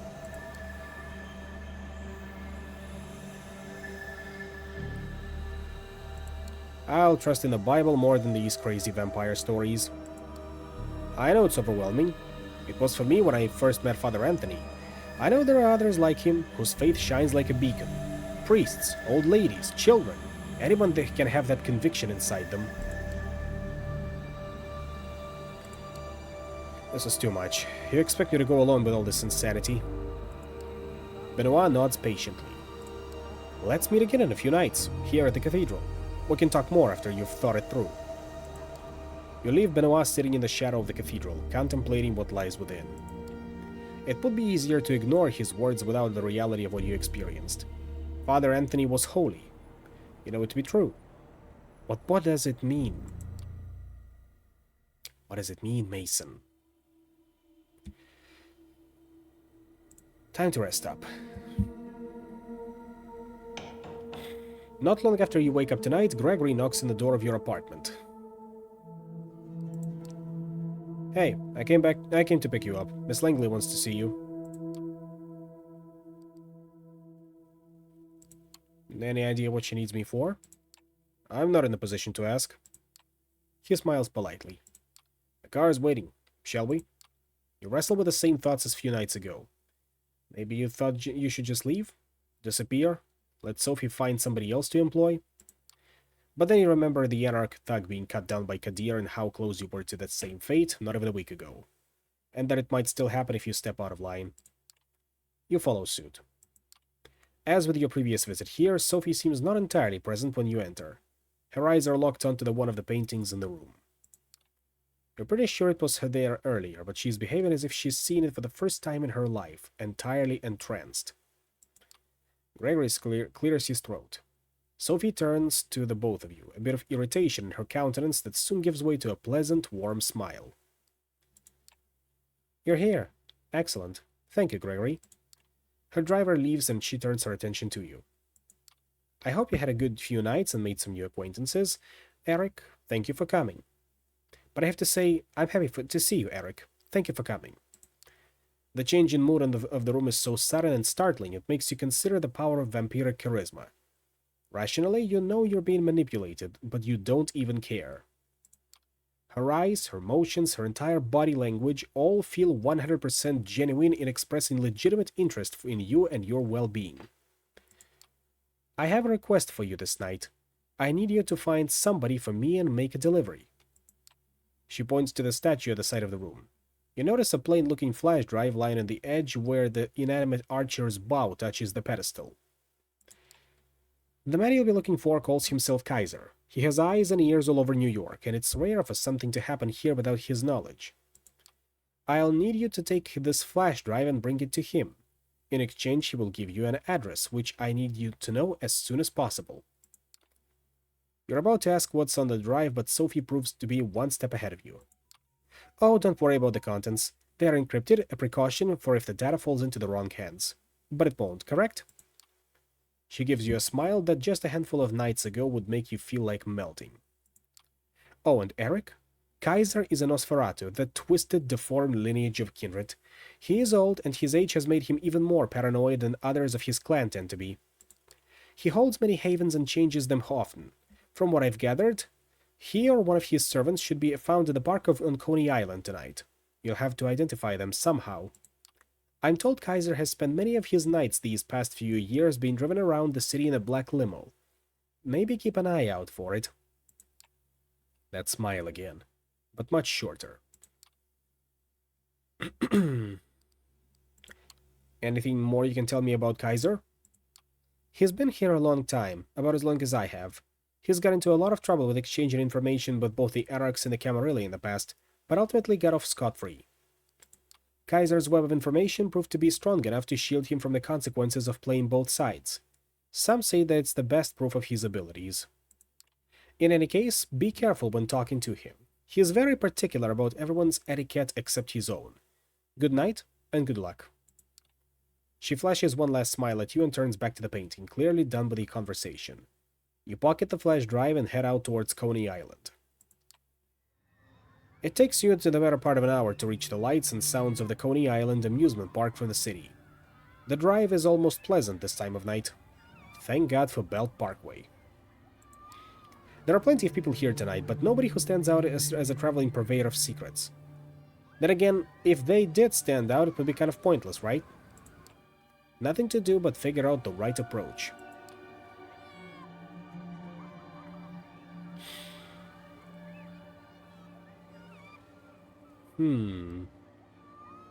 Well, we're not that picky, and we haven't had our fill in a little bit, so... Temporarily stumped, you feel frustration building inside. You've come to recognize what this is. Hunger. The beast calling to indulge your vice and lash out.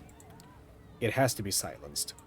You take a short walk away from the lights into one of the less frequented, poorly lit areas and see if any options reveal themselves. One does. An older bum has settled himself in a small niche between two buildings and has just begun, loudly but incoherently, praying. Hard to say who he's praying to, but he's entirely engrossed. Good for you. He barely sees you coming and you bite down, trying to ignore the smell of unwashed body and soiled blanket underneath. The taste is... Hold up. That's familiar. Yeah. This guy's on a party pill. Or two. Or... you stop drinking. You feel woozy, but happy. The world spins a bit, then starts spinning the other way. You get it under control. And then you don't. You feel your thoughts scattering in all directions, every detail of your surroundings turning into a potential fascination, faraway lights and sounds composing a beautiful symphony. You bask in the afterglow of a successful feeding, feeling like you're on top of the world. Superhuman, a master of the night, a god. A few tangents later, a stray thought saying this isn't good breaks through the layers of noise inside your head and you realize you've been standing in place for 15 minutes. And staring at you intently is a man with a gun in his hand. Oh, there he is. Stay put. There's someone who'd like to have a word with you. We're gonna wait for him. Right here. Who the fuck are you? Your words come out slurred, barely coherent. Wow, easy there, buddy. He nods to his gun. I said stay put. The hum of a car engine and the soft screech of brakes reach your ears. The headlights of a black limo pierce the night. And there's the boss. Let's go. He motions toward the lights with his gun. You're coming to, finally in charge of your body, or at least you think so. The car's doors open, but nobody comes out. The stranger keeps motioning to the car. You hope it's the limo you expect. For a moment, you're pretty sure that's what you see inside the car is just the bum's drugged blood kicking for an encore. The inside of the limo used to be a luxury lounge, the kind with a stripper pole and a bar full of alcohol, but it currently has none of that. Instead, there are monitors and consoles. There are dozens of displays, each one showing something different. Surveillance camera footage, stock market quotes, television news, emails, tweets, silent movies, lo-fi footage of a gory torture session. You wonder if the limo's owner can focus on anything while surrounded by all of this visual noise, and then realize there's nobody there. Or is there? A man blinks into existence on a leather-covered couch, attempting to maintain something that approximates a regal presence. You're 100% sure it's Kaiser. Surrounded by dimly lit computer screens, his features are even more ghastly than you imagined. All sharp angles of twisted bone, mangled flesh, and crooked teeth. Now that's how a Nosferatu should look like. He bears them in an awful parody of a smile. The doors close behind you. So, the waste of good blood outside tells me Sophie Langley sent you, huh? You've got something for me? You reluctantly pull the flash drive from your pocket and slowly pass it to Kaiser. He plugs it into a USB port on the arm of his chair and displays the data on one of the screens that happen to be turned away from you. It takes you about a minute to access the data. Let me guess. As from Langley? She said she'd have something like this. You her new flunky? You have to bite your tongue to keep from arguing with the word he chose, but you nod. Who do you people think I am? I saw this footage a week ago. He removes the flash drive and throws it back at you in disgust. Tell Sophie the deal's off. She wants her address, she can give me something else.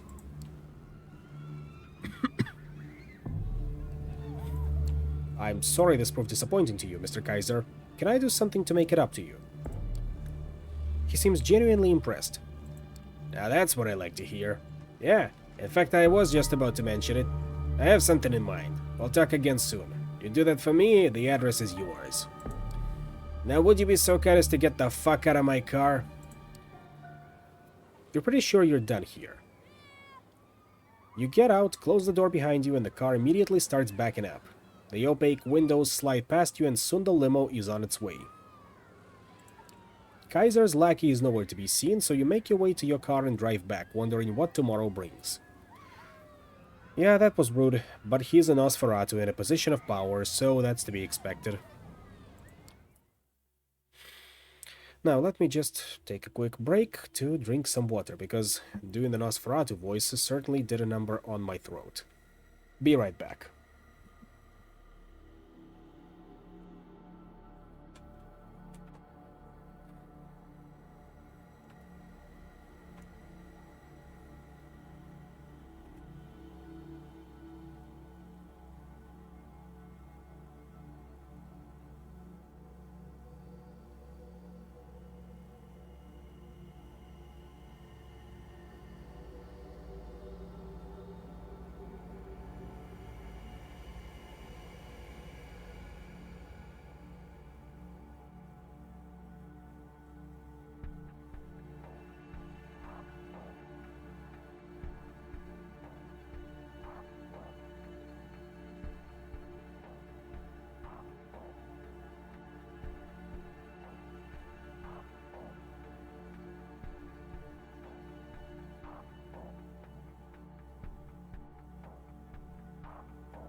Right.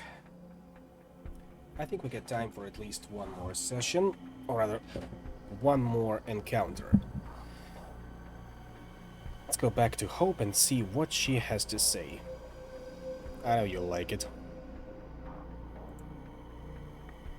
Hope is about to head out into the city. Accompany her and see her true face. When you get to the internet cafe, Hope is already waiting out front. The sight catches you off guard. A part of you suspected that she might be more of a shut-in, my haven is my castle type. Schumacher 2002? Perfect timing. We need to go for a ride. Get in, get in, get in! She doesn't wait for your response and jumps behind the wheel of a lavender vintage roadster instead. The engine starts roaring expectantly, causing everyone's heads to turn. Not wanting to attract needless attention, you quickly slip into the backseat of the car. The moment you shut the door behind you, the vehicle sets off, tires screeching. 0 to 100 real quick. Sorry for not bringing you up to speed first, but hey, this is NYC. Everyone's always in a rush, and this is even more true when you're kindred. Bus C work? Now, allow me to take care of some business and I'll be right with you. Even as she is zooming through traffic, she is still on her phone, of course.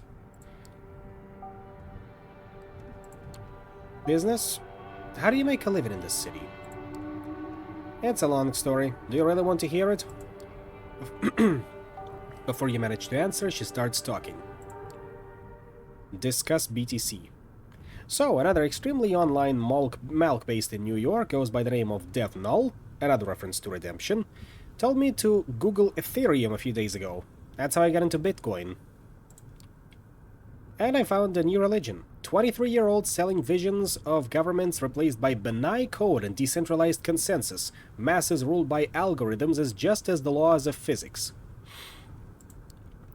Idiot man-child investors trying to shape their realities through their sheer fanatical zeal, and dedicated collectors of things as abstract as rare SHA-256 decryptions. Her driving style is far more aggressive and dangerous than you're comfortable with. Is it just you, or does she peek into the rear-view mirror more often than she looks straight ahead? A hyper-speculative environment where nothing has real value, only abstract beliefs matter, and your life savings can be ruined by a single bullshit tweet. How could I refuse the allure? I started buying low and selling high on a variety of shitty 24/7 exchanges that allowed me with 100 times leverage, as in they'd lend me 100 times the capital if I could bet with. I got lucky at the beginning and kept the ball rolling, shorting and longing, impulsively, recklessly. I got to the point where I became too big to fail. And that's when I cashed out. The car comes to an abrupt halt. You bump up against the seat in front of you. 0 to 100 real quick. Okay, this story will be continued later. We're here, right at our first stop. I'll need you to do me a favor. Favor? What favor? Young, hot, petite ingenue. Nothing too difficult. Literally a jump in, jump out kind of deal. See that weird guy in a Yankees cap standing around the corner? Approach him, tell him you're a young, hot, petite ingenue, take the phone he gives you, and bring it here. Get going, honey. It's illegal to park here. You jump out of the car and approach the man Hope has pointed out. Not a lot you can tell about him based on his appearance, but aside from the fact he seems pretty shady. The guy assumes a comically threatening pose as you approach him. The hell do you want? I'm at young, hot, petite ingenue. Oh, no offense, but I kind of expected a girl. I mean, no, yeah, my bad for assuming. Damn. He takes a phone out of his pocket and covertly passes it to you. Everything has been prepared and preloaded according to your instructions. Should take about 2 minutes to transfer the data. Now get out of here. The man walks away with an exaggerated hip-hop gait. You jump back into Hope's car. She immediately steps on the gas. You got the phone? You're the best. Pass it to me, please. She connects the two smartphones using a cable and begins some sort of data transfer. It looks like it's an identical model. After a minute or so, the process is complete. Alright, goodbye, lovely. You've served me well. Hope opens the car window, grabs her old phone. You're not expert enough to recognize the exact model, but it definitely looks like it had $100 price slapped on it, and tosses it out the window. That's an expensive burner. Surprised, you look behind you and see a car in the opposite lane run over the abandoned device. Hope notices your quizzical look. Off-the-grid lifestyle. I've been needing a lot of burner phones lately, and I'm not going to use some cheap piece of shit, so it's an pretty expensive necessity. Intersection, red light. She takes advantage of the moment to shoot a driving selfie that strategically excludes her face and upload it to Instagram. You notice her handle there is Versailles Beauty. Discuss BTC. Now, I was telling you a story. Bitcoin. Right. At some point toward the end of 2017, I became convinced I needed to cash out. There was no way the bubble was going to last forever. I always knew there would be no grapes of wrath of the cryptocurrency era. It would have to be a series of profoundly antisocial, disconnected events.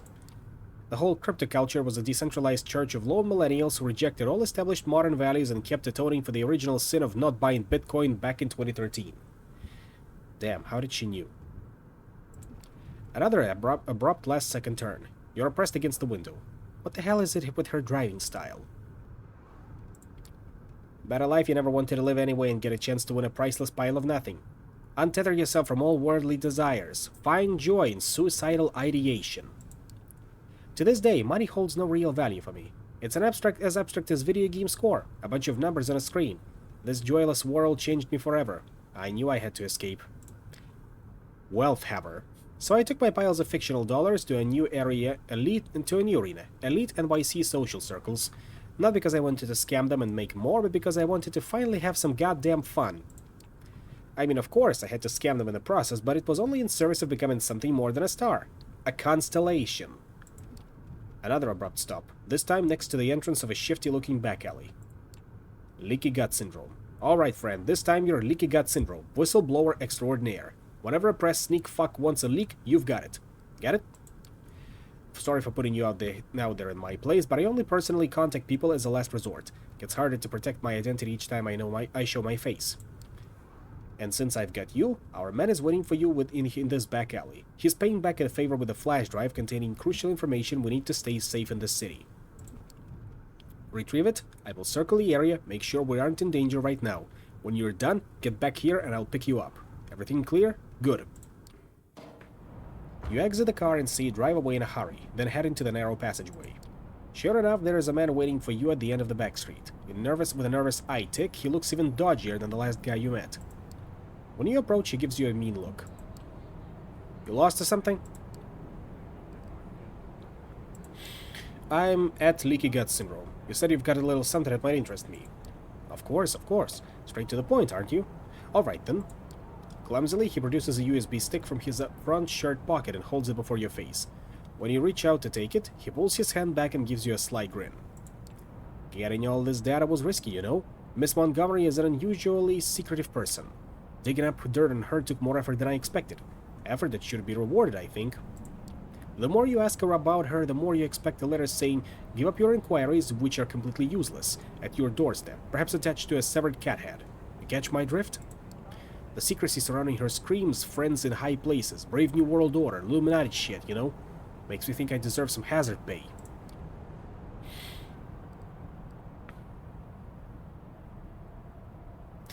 Yeah, no, we don't have the cash for that. I ran a background check on you. You're not just some random schmuck off the street. No way you didn't know what you were walking into when you took on this job. And if you really didn't, I know you're the kind of journalist who can gather intel worth shit. You're bluffing the hell out of him, unsure if it's going to work. It does. The man spits on the ground angrily and raises his hands in surrender. Alright, I should have put you on the spot like that. My bad, okay? He extends the hand holding the flash drive towards you again. You take it. Oh yeah, one more thing. Not really sure what it's about, but one of my informants claims you might be interested in this. He reaches into his inner jacket pocket and presents you with something wholly unexpected. It's a bag of blood, labeled simply as AB Rhesus Negative. You take a closer look, but that does not answer any of the questions that just appeared in your mind. You peek into the journalist's cold blue eyes and see them twitch uncontrollably. Don't ask me. They said you'll know what to do with it, leaky gut. Come on, take it. Fine, I'll take it. You grab the bag. Anything else? Yeah, I don't think so. Thanks for your cooperation. Another eye twitch and an awkward silence. You hide the blood bag under your clothes and leave the alley the way you came. Hope's car appears behind the corner just as you walk out onto the street. It doesn't even fully stop when you approach, but slows down just enough so that you can jump in. The moment you close the door, she leans into the gas pedal with her full strength, causing the engine to roar. Her driving style definitely doesn't reflect how laid back she seems as a person. You've got it? You throw the flash drive onto the seat next to her. Perfect. Any problems? How did the meeting go? You relate the entire back alley encounter to her. Toward the end of the story, you notice that she is not staring at the road or her phone, but directly at your face. The realization startles you. Bloody Mary and Adderall. You've got a bag of blood with you? You place it on the seat next to her. She peeks at the label. She looks at it again. Then she steps on the brakes. Vulgar? Fuck! Fuck! I'm okay. She grabs both the bag and the flash drive you've obtained and throws them out of the window. Looks like that's her favorite method of taking care of problems. That bag was a message. AB negative used to be my blood type. It's the rarest one, found in less than 1% of the United States population. Glad I didn't drink it. Who knows what they've done to the bag. Some NYC vets can tell you wild stories about using irradiated blood to locate and kill other kindred. Seriously? Glad I didn't drink from him. Better safe than sorry, yeah. Still, I wonder if they would have done anything to his blood. That would be some kind of 5-dimensional chess move. But yeah, this contact is compromised and needs to be cut off. Goodbye, my journalist frenemy, and goodbye, dear leaky gut syndrome. You have both outlived your usefulness. After a brief period of hesitation, she deletes the whistleblower extraordinaire account and sighs. Another one bites the dust. Well, Heather, I've got another story to finish. I was talking about Bitcoin and then... where did I stop? becoming a constellation. Oh, right. You know who saw the real face of the city? Anna Delvey. Ever heard of her? A Russian working-class girl born as Anna Sorokin. She moved to New York City in 2013 and convinced everyone that she was this insanely rich trust fund kid, a wealthy German heiress. Manhattan elites totally fell for it, and they bought it for years while she swindled them. She only got arrested in 2017 after having stolen almost $300,000. Sorokin created her Delvey persona out of thin air, convinced everyone that she was going to set up an art fund, and kept tasting all of life's finest pleasures while being basically broke. She even made up a fake family financial advisor, then killed him off when he became a liability. And apparently most of her rich victims never admitted to being scammed out of shame.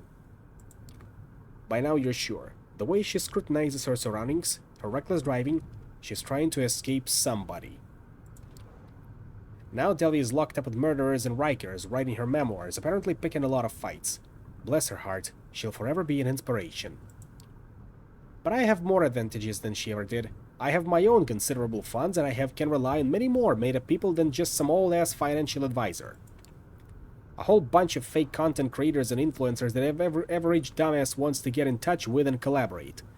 Makes it super easy to earn more money than invest. You've seen it firsthand, both as a deceiver and the deceived.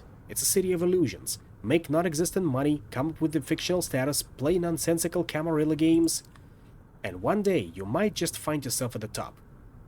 Alright, we're reaching our last stop. You look around, you're coming up on a parking garage. Devil, Woman, Doctor.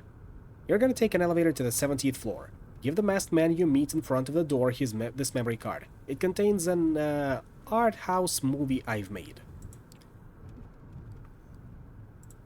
By art house you mean vampire movie?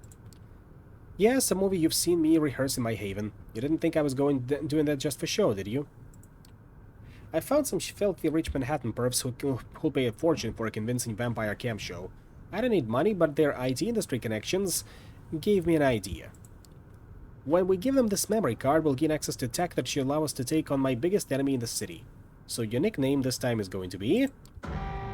a Crash. You are momentarily dazed and can't immediately understand what's happened. The first thing you know for sure is, if you were still a normal human being, you'd be dead. You replay the last few seconds in your head. The other car appeared out of nowhere and crashed into Hope's vehicle at the maximum speed it was able to achieve in this closed-off space. The driver has already managed to kick open the mangled door next to him and stumble out of his seat. Now he wordlessly approaches the trunk and takes a large-caliber silenced pistol out of it. He starts approaching the lavender wreck of Hope's car, obviously ready to finish the job that he started. You have to be fast and violent. It's you or him now. Your instincts take over. The world stops moving just as you start running. He can see you, of course, but not as a well-defined shape. It's a blur, and its speed is faster than his aim. It gets closer to him. He's scared. It's next to him. He's terrified. A series of superhumanly swift punches ruptures his body in all sorts of horrifying ways. His world briefly turns into an ocean of agony and then disappears forever. You stand above the gunman's body, trying to calm yourself and your killer instincts. That's when you hear her voice. Same but unironically. Ugh. Hope slithers out of her car and sees you standing over your assailant. Huh, you did pretty good. She approaches the body of the driver you killed and kicks it so she can take a better look at it. Upon seeing the front of the corpse, she lets out an annoyed grunt. It would be this asshole. He's been following us all day, and I know just who he belongs to. Even before she's done talking, she'd already trying to reach someone through a video call. Eventually, she succeeds. You see a nonchalant woman in business casual on her smartphone screen. Kara Montgomery, how may I help you? Vulgar? Kara? Hope. Didn't expect you to ever reach me through this channel. Have you thought things through? Wait, did something happen? Did something happen? Your fucking ghoul just tried to kill me, you crazy bitch. That's what fucking happened. Calm yourself, for Christ's sakes. This is a baseless accusation. I know he's from Double Spiral. He's been working at your motherfucking company. Come on, you know I can't be held responsible for the independent actions of my subordinates. Why don't we just meet up and talk it out? Hope disconnects her the call and instantly blocks Kara from contacting her. You corporate shithead. You make me sick. Tired, she turns her gaze to the dead ghoul. Holla back, woman. I'll dispose of him. Help me put him in my car. 30 seconds later, his body is laying in the back seat of the lavender-colored wreck. Okay, good. You take a look at the scene of carnage in front of you. Every second we're here gets us closer to a serious Masquerade violation. I'll have to exchange my Palme d'Or-worthy masterpiece for the goods some other time. She gets behind the wheel and you follow her inside the car. Meet me in my haven when I tell you it's safe. For now I get to dump this asshole somewhere, get my car fixed and plan my counterattack. You guide Hope to your own haven. She drops you off, and before she leaves she makes what's about to come perfectly clear. Me. If we want to survive in the city, Kara Montgomery needs to die. She disappears into traffic, and you disappear into your place. And this is where we call it for tonight, since everyone at my place is falling asleep, or have already fallen asleep. Therefore, hope you've enjoyed the show, thank you for coming, and I will see you all tomorrow. Peace out.